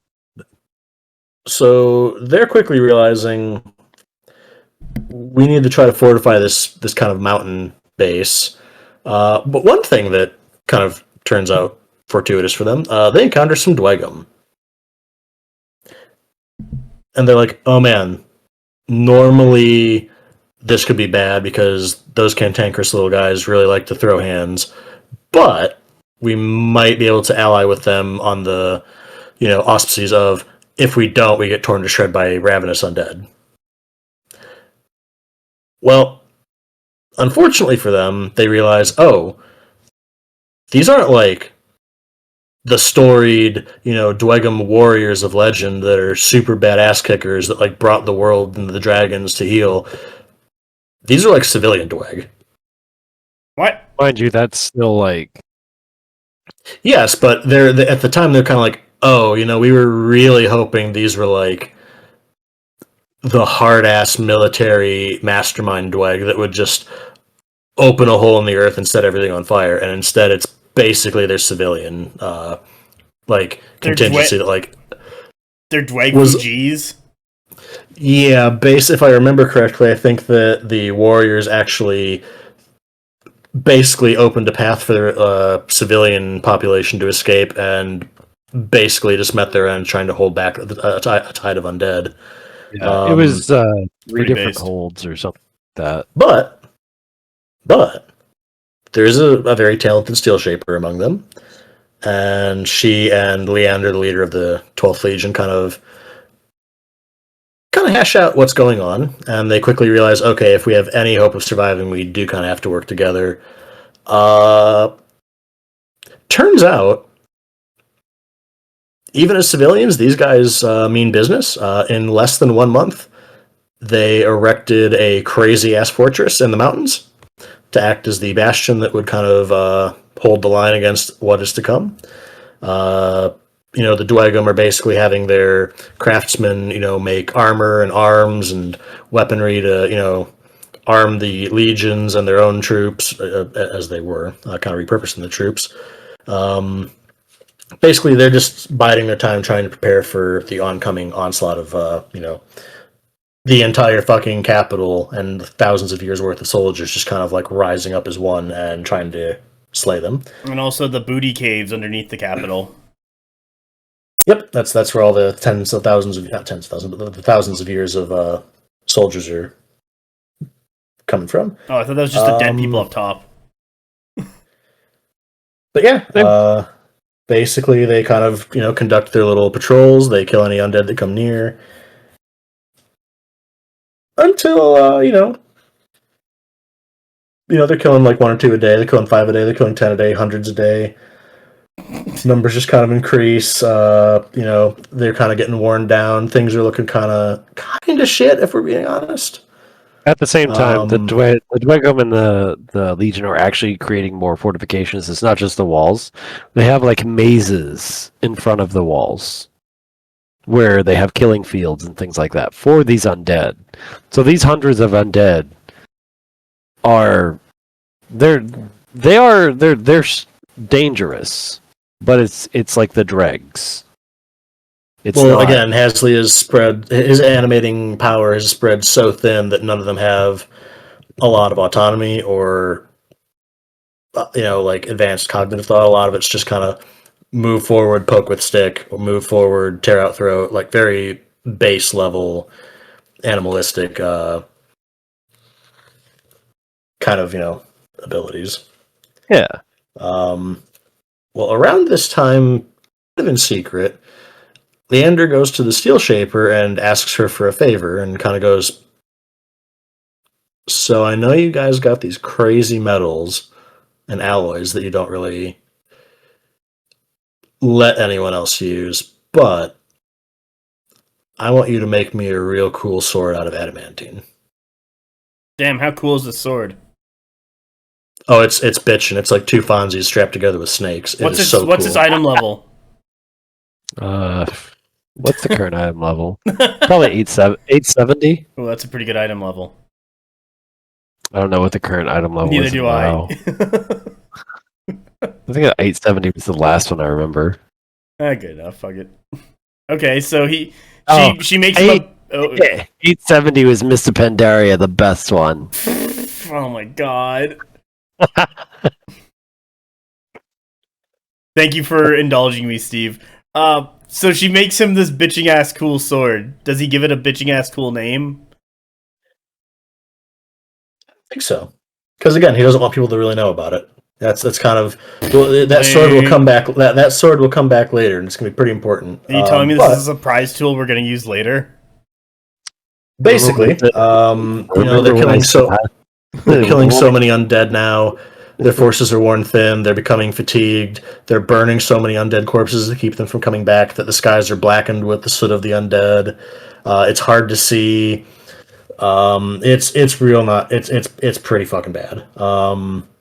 Leander and the Steel Shaper Shitty are basically prepared to throw themselves into battle on their own to try to turn back the tide long enough for their men to fall back. When all of a sudden, we have a special celebrity guest appearance. Oh, The first ray of hope in an otherwise miserable... So, during the fall proper, Cleon and Ninhua were actually kind of duking it out with the Fallen Pantheon in Capitus.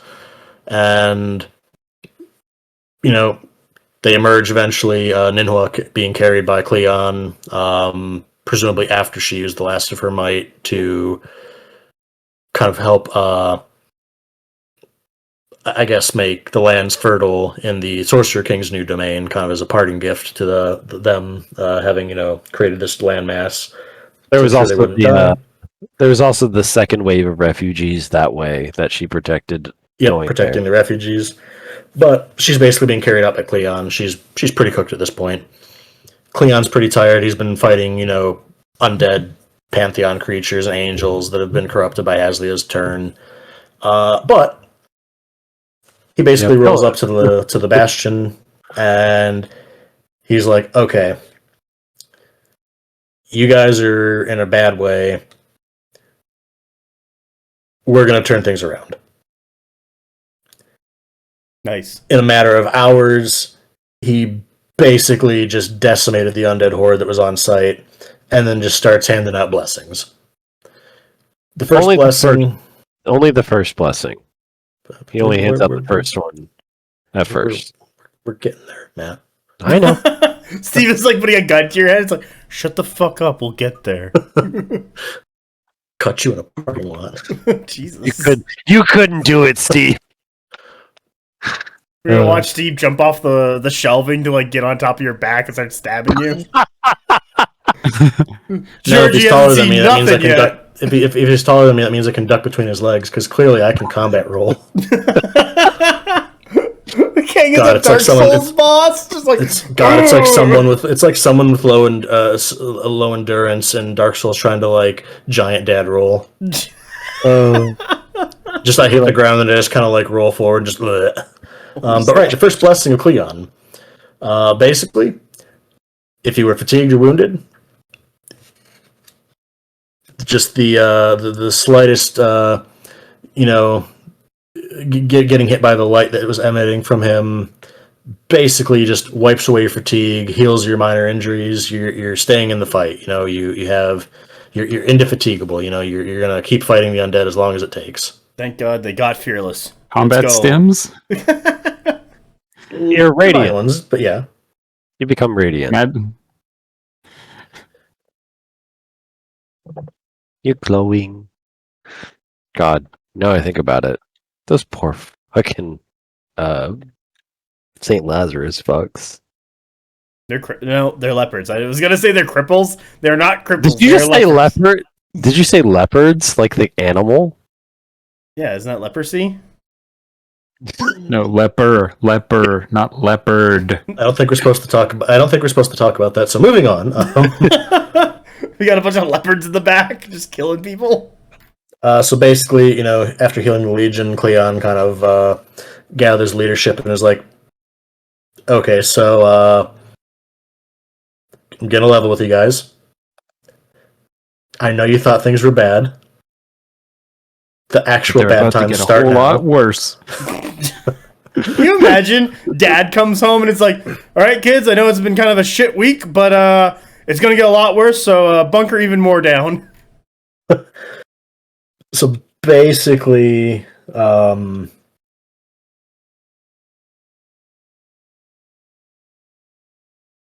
yeah. So I guess Well, I you have had this to out get of your order. thoughts together for what boats happened. Well, I got those things out of order. Apparently, it was after this meeting that Cleon commissioned the first adamantine sword, and later Leander would commission a second in secret. Yeah.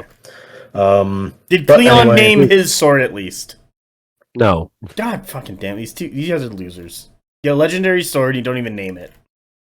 Undead fucker 4000 there. Moving on. So basically, adamantine in this setting has properties that are very anti-primordial, and Cleon knew that the only way that they would really get out of this, if at all, would be Haliza's defeat.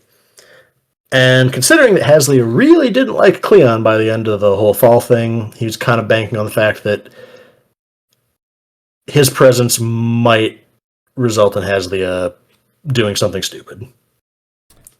Okay, so let me get this straight. Cleon's plan was to kill a god that had there was already a failed assassination attempt of killing said god, and now he's part of death. That was the plan.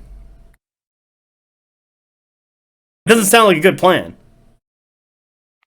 I mean, around this time, so it turns out that, Cleon wasn't bullshitting, because the next day, that's when things do get bad.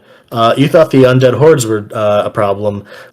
Now they basically have Haliza's will, like, twisting the undead corpses into horrible amalgams that look like blade-armed spider creatures that just scale the walls and just scythe down, the living. You have these goat-legged things with, like, clawed arms that are just scaling the whoops-a-daisy. You built your fucking bastion at like a 98-degree incline. Guess what? Goat legs are going to climb that motherfucker. Mountain goats.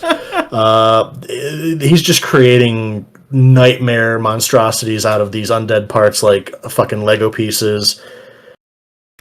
Why? It's Why not don't you looking see good. any of this in the game? These guys sound cool and fun and stupid. I do want those undead spiders. Yeah. Yeah. they would be super cool. You hear this, Stravros? Get these mofos in the game. People want the undead spiders. I think that'll be a different faction, to be honest. Probably going to be It that doesn't WCR. seem, because we've talked a little bit about the Old Dominion, but right now we're talking more about current fall Haliza edition rather than actually what is the Old Dominions. Oh, this is the 30k Old Dominion, not the 40k Old Dominion. Yeah, we're getting to current day. We're on the path. Yeah. Well, in order to help his, struggling troops overpower these new and improved necromorph monstrosities, Cleon bestows his second blessing. They can call on his might directly to empower them. Okay, so they got more roids? Now, the drawback is that mortals drawing directly on the power of a god doesn't turn out too well because they're super roided out, they're super powerful. It's basically going to kill them. Okay, so this is when you take too much testosterone at the gym? This is like if you shoot up a bunch of bull shark testosterone and then do like 4 lines of cocaine, a thing of meth, and then like eat a box of heroin. Then you're able to solo like 500 dudes. You're able to fight. You're like that Florida guy that was able to fight off like 10 cops while masturbating naked in the street. But That's one of my You're able to favorite solo headlines. 500 at the dudes. end of once you've achieved victory, your heart stops. It doesn't matter. You won. I like mine better.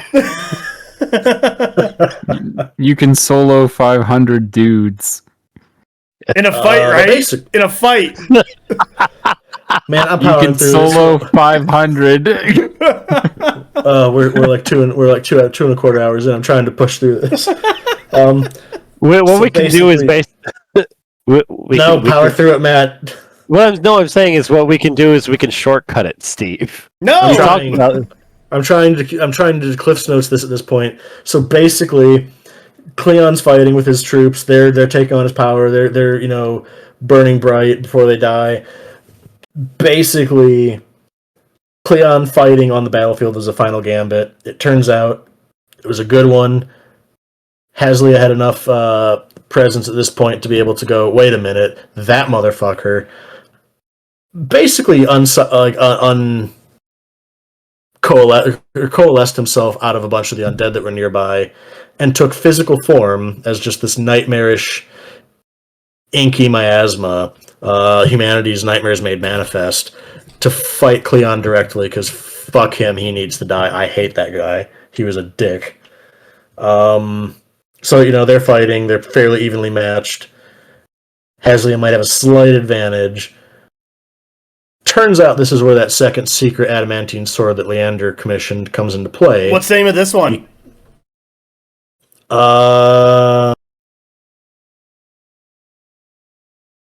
Adamantine Sword 2, Freddy's Revenge. Alright, perfect. So, at this point, Cleon and Haliza are locked in combat. Leander, seeing that they're basically, right beside each other, calls upon, and as one of Cleon's most faithful, followers, he calls upon Cleon's blessing directly. And he channels it into this sword. And he draws real deep into Cleon's powers to the point where it weakens Cleon. Haliza is about to defeat him, and Leander takes this fucking souped-up paladin sword and just rams it through both Cleon to get it, rams it through Cleon to get it Haliza. Hold on. And it fucks them up. This is basically a turbo god-slaying sword. And it does what it says on the tin. Yep. Nice. The Legion was not super excited by Leander's apparent betrayal of Cleon. Kind of considered impolite to run your god through in order to stab another god, even if it did work. Like this one? But hold on. There we go. They were finally made vulnerable and mortal through the nature of the adamantite, and basically it's balance made into physical form. But yeah, Haliza put so much power into this that really fucked him up bad. He was so weakened that most of his remaining constructs just reverted back into their, fucking NES AI, enemy AI, kind of like walk in path and shoot, or poke with stick mentality. They got the factory reset. Basically. Pretty much. I guess in the interest of time, there's some other stuff that happens regarding, the tribunal that followed. We can hit that up in the 100K episode. The creation of the orders, everything like that. But basically, Haliza's will was sealed, and his will that would normally let him directly give direction and purpose to his followers as undead was sealed away in an adamantite container now held within the sealed temple. Is that how they get the name? Yeah. Oh wow, okay. Sweet. Yeah, the sword severed the will from the power, so not quite done yet. So at this point, things are looking pretty bad for the Dominion. If you thought that Haliza was cool and you were on Team Haliza, you're kind of looking like an idiot right now. So one enterprising priest basically, went back to Capitus in shame, thinking, "Shit, I was pretty sure that God was going to win." He's sealed in a fucking metal box in a mountain. Yeah. I'm kind of directionless at this point. I suppose this is kind of a it feels weird to not have mentioned this earlier, but at the point where Haliza fell and merged with Death, there's just a pyre, like a miles high, like inky black flame that it represents his power instead of his will, just reaching into the heavens. Enter the pyre. It causes all sorts of problems. But basically, this priest decides, you know what? I was going to join my god in death, but like I guess with him sealed, I'm just going to die. So he casts himself into it. So does he die or what? Like he just he does, but he's being Haliza's power. He undies. Oh god damn. And he pops out the other side as the first of the anointed. Is that so? What's his name? What do people call him? He is the prophet. I was not gonna lie. I was about to lose my shit on you if you said his name was the first of the anointed, and that's what they actually called him. No, he's the prophet. He's the one that's bringing the message that Hasley is back and badder than ever. So is he the Pope? Well, I mean, considering that the Old Dominion is more styled along the Byzantine Roman Empire, he'd probably be more along the lines of like the Emperor or something. But okay. Let's put it this way: when one throws themselves into the pyre, which is the embodiment of the power of the god with no will attached to it, you're bathed in it. You become part of it. One of two things happens. Yeah. You fucking turbo die, or you pop out the other side and undead, most likely with a portion of Hasley's power now under your own control. And you become like a conscience? You become a mini pyre with your own will. Nice, okay. You become able to influence other undead. Something the prophet found out, where he's like, wait a minute. I now carry Haslia's power with me. I can now exert control over the undead. I can raise the dead that were faithful to him. Even if he is sealed, I can carry on his purpose, and I can slay the living in his stead. Yeah, so far, you know what? This seems like a perfect plan. Nothing could go wrong. So far, there are 9 anointed that we've seen. Okay, so how many people have thrown themselves in the fire to try and become anointed and just died? Thousands. We don't know, probably a lot. Basically, this thing is like a clarion call, just beckoning anyone that's particularly just completely emotionally devastated with no hope for a better future, the crazed, the despondent, the power hungry. Just it calls to something within them, and they are drawn to it. And you will have pilgrims, braving the undead hordes, braving the wastelands, braving the dying lands, and just if they can make it to Capitus without dying, whether it be to cannibal cults or murder or the elements and exposure, wandering when they arrive home. They then finally... we actually got, I think it was last Friday, we got an article just called Pilgrimage that actually is written from the perspective of a pilgrim. Oh, did you read it? Yeah, I did. It was very good. There's a reason only so few people reach the pyre, and then there's another reason why there's only 9 anointed, so... Do you want to tell us the reason, or are you going to tell me to go read this article? You should probably read the article. I think everyone should read it. But the OD story articles are all really cool. Yeah. Like, it's definitely a struggle, and the pilgrims do band together to help survive, but it is a constant trek of arduous soul-seeking, but they're not seeking to make themselves better. They're drawn by the power. You know how it's literally just Haslia's power? It still calls out to people. It's still looking for people to fuel it with faith and belief. So, to become anointed, before you step in the fire to become anointed, do you have to be alive and then it makes you an undead? Or can like a random zombie legionary walk into that thing I think it's not 100% clear, but if I'm not mistaken, I think that all of the anointed that we have encountered were alive before casting themselves into the pyre. Oh wow, okay, damn. I I don't think the warlord was, because he has memories before the fall. Maybe he's just really old. I think that because of his connection with Hosley and how well preserved he was just a really intelligent undead, and he may have just cast himself into the pyre, and then because of that deep connection and age, memories, and influence, he was able to survive it. But it doesn't say living, it just says mortals. And being undead doesn't mean you're not a mortal. No, they can still break your bones. Yeah. So. Okay, sweet. Please continue, Steve. Yes. Just wanted to make note of that. Shit, what was I talking about?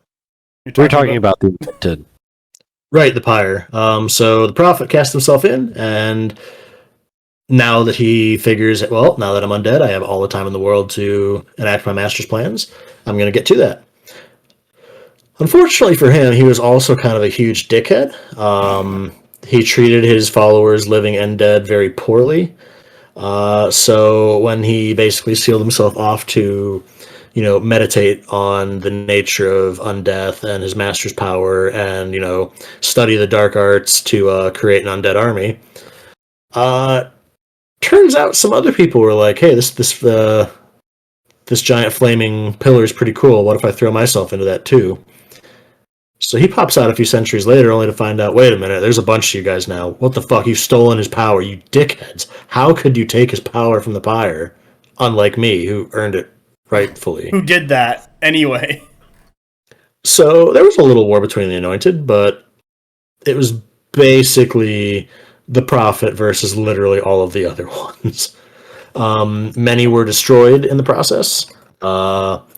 But ultimately, it turns out that when you're known for being, a dickhead, all of your underlings hate you, and it's literally everyone else versus you, it kind of quickly dawned on him that, oh, wait a minute, I might not win this. Shoot. So, he very, politely decides that maybe we should have a truce and work together to advance our master's goals. So an uneasy truce was formed between the 9 surviving Anointed, including him, and they kind of amass bodies, amass power, and they kind of they rule Dominion. They're in charge. In true Byzantine fashion, they're all planning to stab each other in the back and have their own power plays and in the works. But yeah, you have the Prophet, the Warlord, the Speaker, the Seer, the Howler, the Keeper, the Branded, the Whisperer, and the Broken. Just kidding. In the Awakening storyline, which is super cool and everyone should read it, the Broken tries to undo a ritual that was being done by the Prophet that would have basically destroyed all free will for the undead and kind of had them, within his iron mental grasp. The Broken is actually a very powerful spellcaster in his own right, and basically counteracted this partly. He was able to grant a semblance of sentience to half of the undead, and in the process destroyed himself and was replaced by his beloved, who has now taken up the mantle of the 9th of the Anointed. She is still the Broken. Okay, yeah, that was my next question. Did she choose a new name? Like, was she like the Bitter or like the Sad because her husband's dead? I thought she was. I didn't think she was the Broken. I thought she was just. She becomes the new Broken. Like, I think it's sort of a process, and she just adopted it because he used to be an amalgam of a bunch of previous Anointed. Yeah.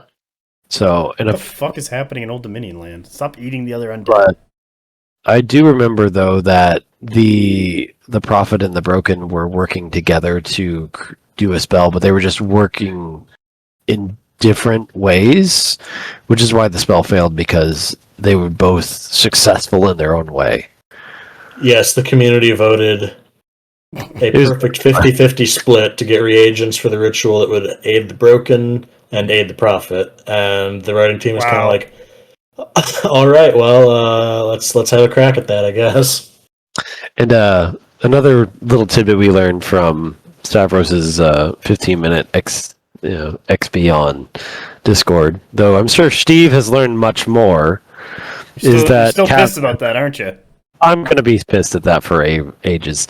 But Capitus has been thrown into chaos because of the events of the Awakening, which has, as Steve said, granted memories to many undead, but it also has given the Prophet the ability to fill vessels, his own mini pantheon. Oh. Look what happened when they did that last time. It did not turn out well. Yeah. Well, less a mini pantheon, more just that he's able to invade their minds and basically the lack of memory that they have from usually being poorly preserved. He's basically able to fill he's basically void fill, and he basically just kind of enthralls them to his command. Well, yeah, but he makes their mini pantheon because he picked each one to be a reflection of Haslia's original pantheon of 12. It's not a pantheon; it's his disciples. Yeah, which is... I'm using pantheon as a word to describe what he's created. It is just his 12 disciples, but they are mirrors of Haslia's pantheon. I'm pretty sure the Prophet wants to ascend to godhood, and these would be his pantheon. My new bitchin' pantheon with blackjack and strippers. Because each one is there's a midwife who is the mother, there's Celisar who is a king, there's the there's a blacksmith, there's a soldier, there's a Kalasor, so it definitely indicates what he's playing at and what he attempted to do, which thank God he wasn't fully successful. Holy shit. Yeah, that would have been kind of bad. Thank Haslia he wasn't successful. Let's get this straight. No, don't ever thank Haslia for anything. Don't listen to this man. Look at me. I am the Prophet now. Like I said, Capitus is in chaos because there's unlife. There's zombies and stuff going about their days, mimicking what they used to do hundreds of years ago when they lived. Then there's also the ones that don't do anything, that are just standing around. Then you have the anointed. Then you also have the living and the living acolytes of the anointed, or the pilgrims. So there's all of this stuff happening in what used to be a just dead city. Yeah, we didn't really get into any of the anointed, but I guess that's... We can do that in another episode, just talk about the anointed. Yeah, that'd be cool, because I'll be talking about that for a long time if we do that. So that's how we got into modern Old Dominion. The Prophet becomes the first one, goes for a meditation nap. A bunch of other people do the same thing he did, and then they have a war about it, and they're like, whoa, we gotta stop, and then they're like, okay, we're back to Old Dominion. ING. They've all sort of decided to work towards a similar goal of restoring Haslia. Oh, okay. Well, no, some of them want to restore Haslia, others want to carry on his work, but they'd rather that they be the cool one this time instead of Haslia. The Prophet. It's pretty up to, they all have pretty varied goals. But they're all sort of going in the same direction, is where it's... The important thing is... Would you say they're going into one direction? The important thing is that breathing is a sin, and the breathing is a sin, and you should be punished by death for it, because that's an affront to God. Cass is breathing an affront to you? Generally. Jesus. But even in its vast monolithic capacity as being the undead empire reanimated, they are still fractured. There's with the 9 anointed, they sort of all get put into a slice of the pie, as you see in the sub factions of the greater army as a whole. So we should talk about those sub factions. What are they, Lore Daddy Kang? What are the 3 of them? I honestly think Steve should take this, God from damn this point on. Okay. 'Cause, well, I mean, I could name them, but Name them Steve and then get Steve to do all the heavy lifting. Steve is much more familiar with the actual nitty gritty of the sub factions because he actually plays the army and is probably like deep in their guts that have been mummified and put in Kelpic jars. But Okay. one of the most influential ones, is the Final Creed. It's the religious aspect of it. This is where you see a lot of the normal things you'd see from, the Prophet, for instance. This is his house. All right, what's the next one? So The next basically, one you have the Final Creed. That's also where they have their, kind of living cultist recruitment focus. Do That's they do kinda it where they have, like army recruiters, where they're like, yeah, if you just sign up, we'll give you everything, and then they sign up and just immediately get fucked, or what? No, it's a little more insidious than that. We can save that as a fun plot hook for the Anointed episode, because that's the Whisperer's whole shtick. Oh yeah, God. Seeding death cults. yeah. The second one, the second sub faction is sort of like conjoined to the Final Creed, but actually talks about how Khazlia fell and he had shards of himself becoming little gods, his whole pantheon. This is called the Fallen Pantheon. This is where the god blood, this is where the shards of corrupted Khazlia reside. This is the unreligion. This is where the Pyre's power is as well. So that's because surprisingly, the fallen divinities, they reside within the pyre and have to be brought out by the anointed. Or not just the anointed, but any of the more powerful figures within the Old Dominion. So, and the last sub-faction is the Legions. You would guess that continent-spanning empire would have a standing army. Well, this one has had a standing army for thousands of years, and those bodies are there. Yeah, from the Gunner cave. Indeed.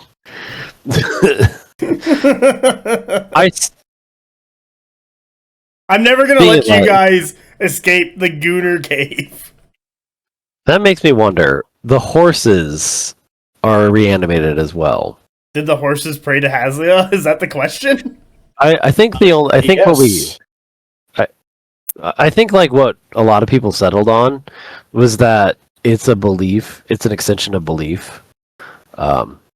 Steve can correct me because he said yes to the horses praying to Khazlia, but the belief of I'm a cavalryman, so the horse is part of me, or some It's stuff an like extension that. of my legs.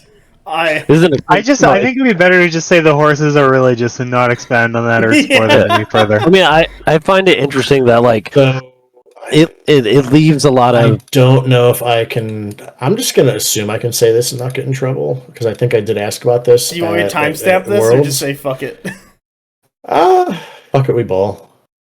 I don't think it's that big of a thing, but basically, I'm like, so how do the cataphracti horses work? And I guess even though they aren't sentient and able to be like, oh yeah, this Khazlia guy sounds like a real top bloke, because the cataphracti themselves are so devout, the horses are also kind of sanctified and devoted to them by their priest caste, and basically it's cool, kind of like how in modern day it might be we're blessing this house, or we're blessing I guess in Greece, the military wing of the church is going to be yeah, sure, we're blessing your tank or whatever. It's basically yes, this has been blessed and sanctified in the name of Khazlia, and by being devoted to him in that sense, it was able to Horses get in for the free. revival blessing kind of as a twofer, as you said, with the cataphracti. So it is a component. Do you think they get married with the horse? I wouldn't be surprised, honestly.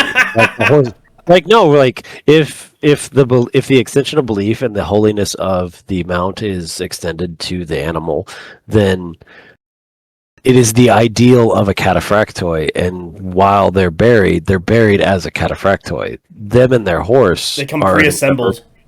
They're no, not like that, but like they're an essential component of Haslia's plan. It's like in ancient Egypt when people would take their animals with them. They were part of them. They would be mummified as well. Which is why I think that OD should have huntsmen and they should have undead dogs. I think that would be super cool and fun for them to have. You can get that Play the Fallen Divinity. Next question. Okay, hold on. Cast question. When you die and you worship Hazza, are you bringing your pets with you?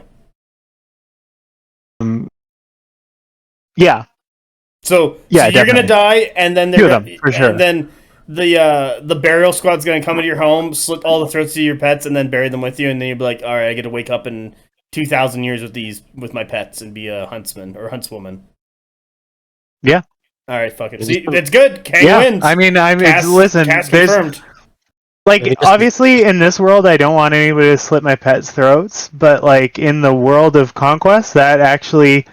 There's so many worse things that could happen that it's really. This is like the winning. Like your cat, it comes with you into unlife, and your cat gets magical powers of being undead, and like maybe it becomes your spellcasting focus. Maybe it becomes a magic girl. Being undead in this setting is pretty shitty. I believe it, but like you basically have no. I mean, it's kind of out of my hands, I think. Will Cass? So is Cass's memories of old ability just? God damn it! I can't even do this one. I can't do this bit. Please continue into the story. That must have been a good one. Yeah, it probably was, but I didn't want to go down this hole. It just the mechanics of the belief system is interesting. It's like because if they're blessing the horses and things, they often like will bless harvests and grains. They'll go out and they'll bless the fields. What happened to the farmland around Capitus, besides like during the fall it just being completely blighted? Did it become undead grain? Unlikely, no. I think it just is so subsumed with undeath and the powers of death that basically it's just like, yeah, shit, nothing's really going to grow that well here. I forget exactly, that might be the reason why a lot of their architecture is fairly well preserved. I would be surprised. I think that a lot of things that would, like lichens and moss and other things that might kind of like eventually contribute to like breaking down some of those structures over time, don't probably grow that well there. I think it probably has a lot to do with the pyre and its influence because everything's blessed. It is filled with unlife. There's no life there, so microbes, mosses, animals that would like eat on the flesh or garbage, they're just not there. And like the bone golems also indicate pretty well that an area of building can be so infused with the power of Haslia that it can just get up and walk around. Or the canophores and caryatids, which are basically, temple statues from his temples that have so suffused with his energies that it's just like, So like there's a lot to do with that sort of like interesting mechanic of faith and Haslia's power. Like you could just have a fucking giant tumbleweed of undead wheat. You imagine that's how you die, getting crushed to death by undead wheat. Look, I've been playing Peak a few days, and boy, that fucking tumbleweed always fucks me up. Help! So right into the cactus with you. Let's go ahead. Sorry, I was just gonna say, like, I buy it that you can reanimate wheat and make it undead, but how do you imbue it with evil? It's already imbued with evil. It's naturally evil. Fuck those things. Well, I don't know. I feel like there has to be an extra layer to make wheat evil because it just feels like even the neutral grain. Even then, to take the question seriously, is Haslia actually evil? Well, I mean, kind of. He's dead. By No, the he doesn't say Because he's like, he God, took I'm evil. advantage of a bunch of clowns and idiots. If we're gonna say spires are heaven. evil, if we're gonna In say the spires sense are the that- bad guy, then he's the bad guy, dude. No, see, spires I are like, actually don't think this spires is are a like very the- complicated moral equation here. Spires are like the morally ambiguous dickheads, where it's kind of like, is the scientist fucking with a petri dish evil? I don't think Like the spires like, think they're- I think humans it's They're fair are to say people. that most. Have malevolence too. Like, let's not pretend. Like, they're actively fucking with people nonstop. Like the Yeah, but the that's bread because or whatever. that's the spires are basically like the equivalent of like kids wearing a little scientist outfit and being like, oh, I'm gonna tear the legs off this ant or something, Okay. or this fly. Yeah. Okay, To if them- a to them kid it's- catches to them it's an like- animal and tortures it, do you think that that's evil? Yeah, because it's Yes. been proven that usually the Okay, psychopaths well, are the like, people there who we torture go. animals. Right, but Spire, As a that's kid. spires. Well, that's why I'm trying not to be. I'm not like, oh, they're doing it to a rat. It's like, no, it's like they're fucking with a petri dish, and it's like, oh, well, this one's a fuck up. Let's just put this in the Yeah, autoclave. but this in but the they're trash. they're Like, I they're beings that are sentient though. Like, they're doing this with humans and shit. Look at the abomination. Okay, like, The prison Remember- animals. Well, the thing is, okay, so there's Thought no experiment. malevolence A to spider their wanders into your experimentation. Skillen, a spider wanders into your bedroom. Do you think when you are you like, maybe I shouldn't smash it? Or are you just like, oh, you violated the NAP? yeah, but is what I'm No, saying I'd though, like is an answer, the thank you. abomination is the abomination just a spider though? Like, well, it's all right. Well, the abomination. that's a dude that someone. Okay, well, if you fucked take up. the thing that they invented to torture people, then yeah, sure, they look evil. Yeah, but that's all of their things. But if you just don't look at that, no, I was, the question. That's almost everything. The question of is Hasley evil is from the perspective of the people of the 100 Kingdoms, from people of life. Yes, they're evil because they're coming to kill them. But on a cosmic scale level, undeath is not evil. no, Pretty that's sure it is. I don't think it's the undeath that's evil. I think it's the fact It's that Hasley Hasley is himself. a cocksucker. Like, There you go. He's a bad birthday boy. It's him like he's just a specifically. piece of shit. So, I think you can say a lot of. hold on. So the original supposition of how do you infuse evil into a giant ball of undead wheat, that's not the question you need to ask. It doesn't have will. It doesn't have purpose. The anointed are the ones controlling it. They're the ones making it do things. So you don't need to infuse the ball of wheat with evil. You just need to give it a direction to go. So are the anointed So evil? unfortunately, who's controlling the ball of undead wheat? The anointed. He just said that. No. So, I mean, okay, so that's- now that's that the we've answer to the established that question. the undead ball of wheat is only as mean as the guy using it, Yeah, there you go. Okay, Frank Herbert's Dune, calm down. but But, like, again- by they're probably considered evil by the Vast majority of assessment. people. I don't know any Anything that objective is standard. anything alive. Okay. Which is to say, anything that would really think about this. Therefore, I'm pretty sure that if everything that's alive is like it wants its entire goal is to kill me, I'm pretty sure that 9 out of 10 dentists agree that it is but there's- evil. But there's also the Hasley's direct actions. Well, Hesley's direct actions don't count as much now because his will is sealed away, and he literally has no direct input on any of this anymore. but what about all the stuff he did before his will? Yeah, there's like these chain of events don't exist in a vacuum. Okay, like that's like I mean, saying He that's did like saying like, oh, look at this serial killer. Oh, it's real sad. We lobotomized him and he's paralyzed now. That doesn't make him not evil. yeah. Oh no, he uplifted an entire society and made them better than everything. He made them a world power. Oh no. Yeah, like- for his own benefit. Exactly. Okay, here's a quick question. Yeah. Would you guys and gals say Kim Jong-un is evil? Ooh.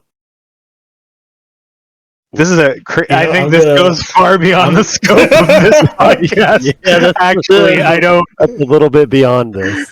I'm gonna not take a position on this one. Because there's your answer if Haziel's evil. I think that life on Ea is terrorism. for destruction is locked inside. Oh He's God. trying to nap, and he just wants everything to go away.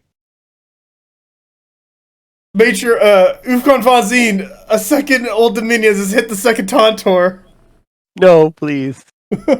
See, I agree with the. I fundamentally take the Spire's opinion, where it's like, yeah, be evil, but like, just don't worry about it. It's not the Spire's approach to discovery that makes them evil. It's the fact that they take It's this. the fact that they're fucking evil. They turn around and they take their knowledge and they go, okay, how do we make money with this? How do I create They're suffering? just late stage capitalism. Is that what Spires has turned into? Yes, that's been my point from day one. I mean, It's it's been literally said like- multiple times that but- Spires is the East India Trading Company by way of H.R. Giger. Like, Yeah, Fuck. quite It's like- literally. It's like, okay, I created this sentience, but can I inflict suffering on it? Like, that's kind of their MO. No, like we created sentience. Now, what's the minimal viable sentience product that we can sell? I feel like this is watching that Rick and Morty episode where they're trying to have people commit suicide to get spaghetti out of them, but just enough so they get the good spaghetti. It's just that. Oh my god. Well, we found out it's the Force-grown drones. They Yeah. found the product. Yeah. Dude, for real, though. And they're good. But back, Cass, your question has been answered at this point. I don't think we have a straight answer, but perfect. Yeah, you don't need to infuse it with evil. You just need to infuse it with will, and the Anointed do that. But then, does it choose? 'Cause Depends now it who's has a will. controlling it. Does it choose? No, we figured out. No. It's not infusing its own will. It's infusing the will of the Anointed to control it. So the anointed It's are not evil. the gun that's evil. It's not the gun that's evil. It's the guy holding the gun that's evil. God damn it! That's literally what it comes down to. Oh, Steve Bye, Black! Steve Black! Just. Also, man. we don't kill people. Weird, gross guys kill people. It's not that, it's not that the undead ball of wheat Anyway. is itself dangerous. It's who's wielding it. well, I hope. No, you've been I've got an hour of ball I of hope weed you've. material I hope left. you've been keeping track of what the timestamps were because we've got a lot to cut apparently. No, we're keeping all this in. Yeah, that's a crazy thing to say. We figured out what evil was. On Jesus. today's comedy podcast. I think I put this For under clarity. gaming, to be honest. For clarity, that's just a really fucking funny conversation. And does not reflect my opinions on anything. Oh, yeah. Do we all have to make that now? I'm just saying the thing that's funniest. No, I'll own everything that I've said on this podcast. I know, Jesus that's why you're Christ. perfect. Okay, we were at the sub-factions. Did we explain the sub-factions before we turned off to, like, what is evil for balls of wheat? Yeah, we got on the subject because we talked about horses and why they manifested, why they were Oh, that's right, the fucking returned. cataphractoi. Yeah. Which that was the end of the talking about the legions as an overview, and Steve still has to go back and actually talk about them in depth. Okay, What? there you go, Fuck Steve. No, he doesn't have to. Of course Okay, not. fine. Steve, is there anything else you want to bring up about Old Dominion? Go and read. Like, go to the lore page, go to the Old Dominion faction, scroll all the way to the bottom, and read the story under the other column, A Request for Arms. That is a direct sequel to the Awakening storyline, where they do the ritual to awaken the undead. It's a fun one. Is this the story about the Gooner guy who doesn't have any arms? No. Yes, but he's not a gooner in this timeline. The He's like, Cassandra please, God, timeline." give me arms.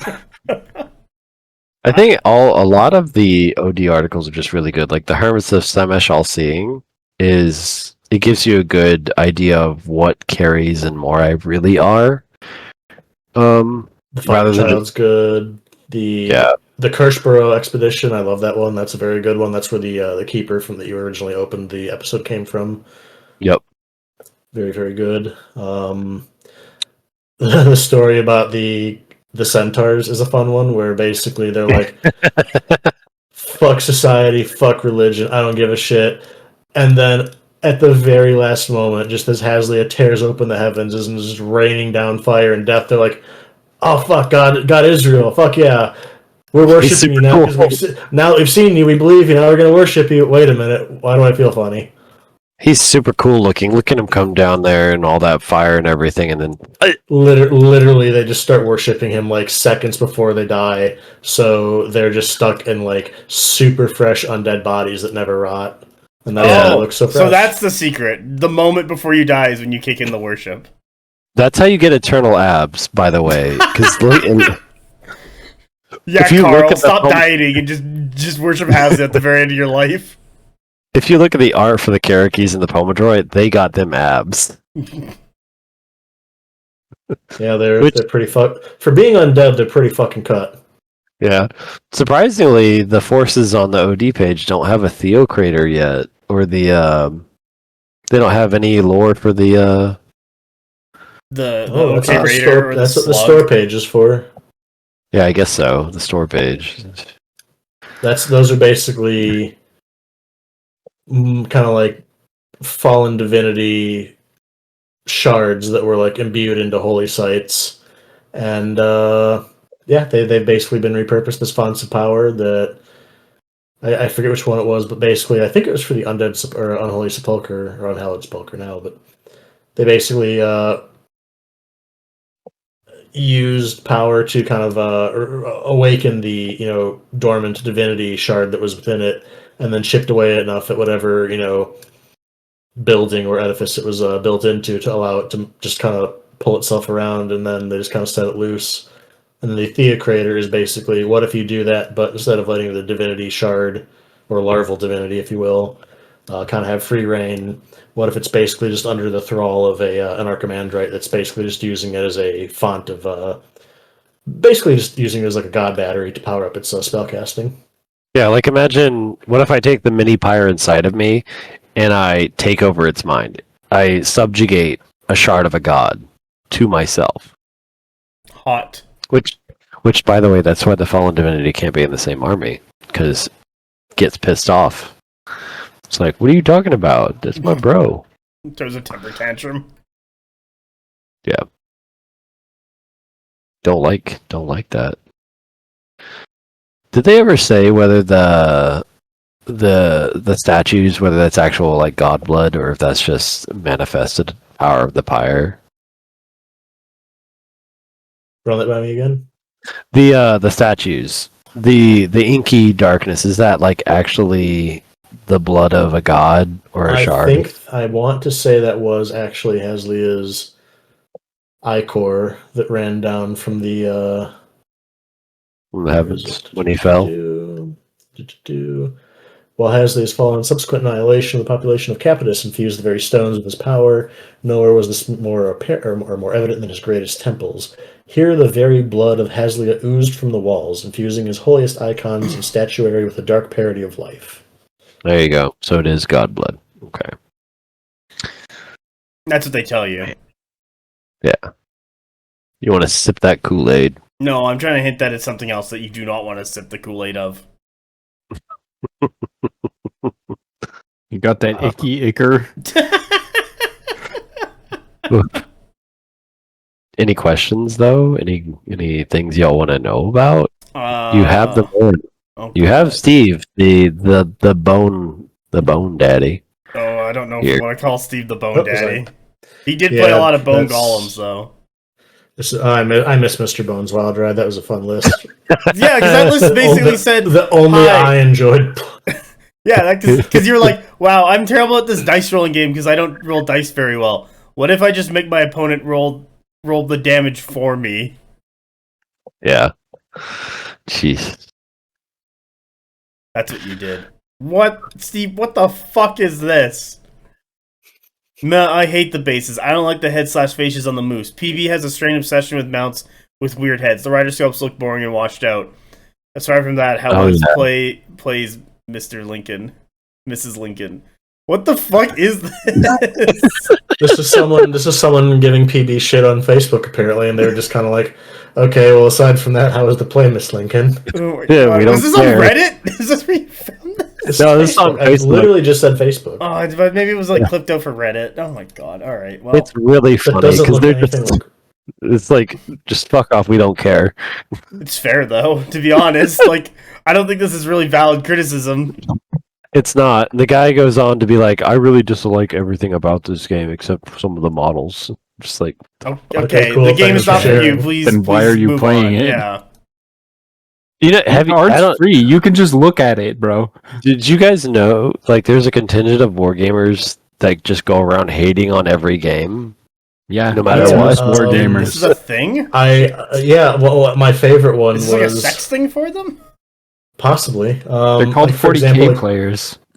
God. or AOS. At the time, it was AOS, and it was funny because I remember there be. I guess I won't get into it. Basically, someone exposed themselves as trying to shit on Conquest, and then later tried to do something for 40k, not 40k, AOS, and then basically just reuse the exact same script for the Conquest hate thread Oh my in the God. AOS thing, and then it's kind of like, wait, why did you fuck up the new thread? And it's like, I can't delete this now. Yep. So it was basically exposed as being like someone Just a that hate. apparently likes AOS, just trying to be like, oh, fucking proprietary base sizes, game is garbage, models are shit. Proprietary compared to what? Models. What too big. universal base size exists? What does that mean? The base of my It's foot one up of the- this man's ass. It's one of the most common criticisms I hear of the game, and it always baffles me. Where they're like, "Oh, it's just fucking proprietary." Base I know what that size and word's the large models. Ruin the game because you can't have as many models on the table. And it's like, are you? Then play a different game. It's I okay. mean, these are the same people that seem to frequently go on about like, I can't believe that this miniature agnostic company that makes cheap models has finally they've finally turned to the dark side. They're charging more than 50 cents for a single model, and it's like, bro, I don't know how to tell you this, but 1983 was a long fucking time ago. Get back in your time machine. Don't Like, let you them, can still let them find know models. 1984 is just right around Like, the corner. you can still find models for like 50 cents a model, but like it's probably bad. not. No, nowadays it's probably unlikely that you're gonna find like multi-part interchangeable, decent quality plastic kits where you can still get that price no. range. The way that you do that is you go and you download them, and then you print them on your 3D printer. And Oh then no, when you- a lot of them seem to hate that too. Yeah. Why? Okay. No. These, This look, is just we can't a can't sex thing. cater towards This the is a brain sex damaged. thing. The brain damaged. They're just looking for a reason to hate. That's all it is. That's all it's ever been. And you just you ridicule them. Just do that. Because they're terrible people who have no love or joy in their life. They only like salt, drama, and hate. So you feed it to them until they are bloated corpses that are about to explode. Just Hell like yeah. Hazliel's abs. Which, by the way, we need an exploding OD thing. God damn it. That'd be cool. Just like Lethal Demise or an exploding thing. It's filled with Hasley's energy as the battle goes on. It just goes pop. It's just Like drone bombs, but it's just in like ghosts. cool. More things I can bring on kill point missions that die through no fault of my own, and then give my opponent free points. I love it. Yeah, we call them the undead zits. And just pop. They spew things everywhere. I need you to never speak ever again. It would have cost you nothing to not say that. But it cost your suffering for him actually saying that. It's true. Oh, could you imagine if it was like a Moroi that was just bloated? No, because then I'm The playing. cost of Spires. Okay. of not saying that, nothing. The cost of I'm gonna make the it so cost much of worse. Steve's eternal suffering, priceless. Steve, you know what they're gonna call this unit? The Vorai. Oh god. I mean, it's not really engaging in Vor at that point. Oh no, but that's how they get bigger.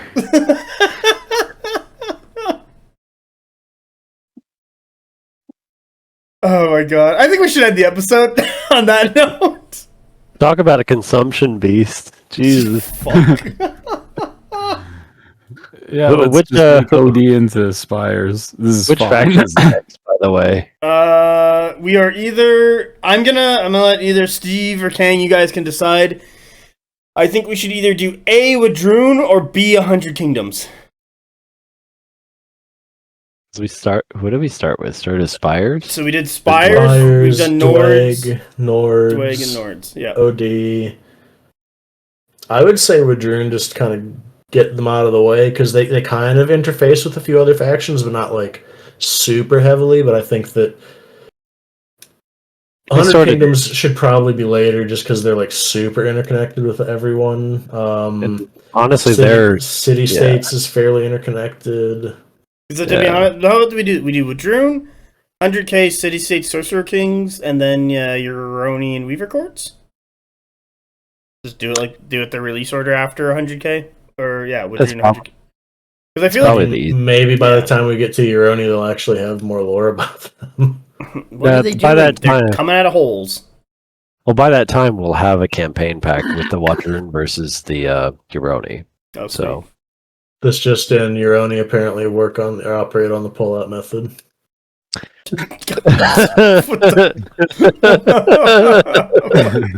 You know, I asked that question in all seriousness. What whether the fuck? No wonder Stavros won't talk to you. No, I asked a question in the Twitch chat one day about whether or not Euroni could possibly break themselves into multiple shards to create offspring. Not like any stupid pervy bullshit that was actually taken as what the question was. I was wondering from a metaphysical level whether or not they could create multiples from themselves. So they split through like mitosis or something? Yeah, something like that. And the answer was no. They don't fundamentally work like other shards because they've gone through the process of being like tumbled in the elemental planes. Like they've been smoothed out. They are now a specific object and can't be broken into multiple shards anymore. So when a Euroni, when a boy Euroni and a girl Euroni get back up to the surface, can they birds and the bees it up and make just a Euroni, or does their child Euroni have to go back to hell and climb the ladder again? They can't. They're just sterile. They effectively don't have gender, by the way. Oh, I don't know. I'm not looking underneath the pants of the Euroni. I'm not getting near that thing. Well, no, they don't have biological sex. They have gender. They just have the pull-out method. Yeah, that's what Steve said. Yeah, I was really hoping you wouldn't attribute my name to that, but here we are. It's the pull-out method because they pull out whatever they feel like. This podcast never No, stops. okay, my little joke didn't land. That's fine. I was gonna say this podcast never stops being great. That was good. Euroni are all Fuda. Checks out. I can't wait for word to spread and this being like the least listened to episode ever. Oh no. Melon Ninja, you gotta put some great titles for all these timestamps. He's abdicating his responsibility as the timestamp. It's all just gonna be I quit. Yeah. He's got every second laid out in one comment. I quit. Just like 5 minutes in, why? 20 minutes in, no. 47 minutes in, I don't. And just variations of that. Oh, speaking of I quit, I do have to go. Okay. Thank you for having me on. Thank you for being on with us today. Lore for Steve, Lore Daddy Kang, Skillen, executive producer of the Clone Hot Dogs, Cass, the last. What did you fucking name yourself today? The Last Argument of Kok Ching. Okay, that's actually a pretty good name. If you like BonkTable, there's stuff like and subscribe on the YouTube. Watch it on Spotify, Apple Podcasts, all that other stuff. There's a link in the description below for the BonkTable Discord. And go find Cassandra's Twitter and then her secret Twitter. This is that. We're all out. Bye!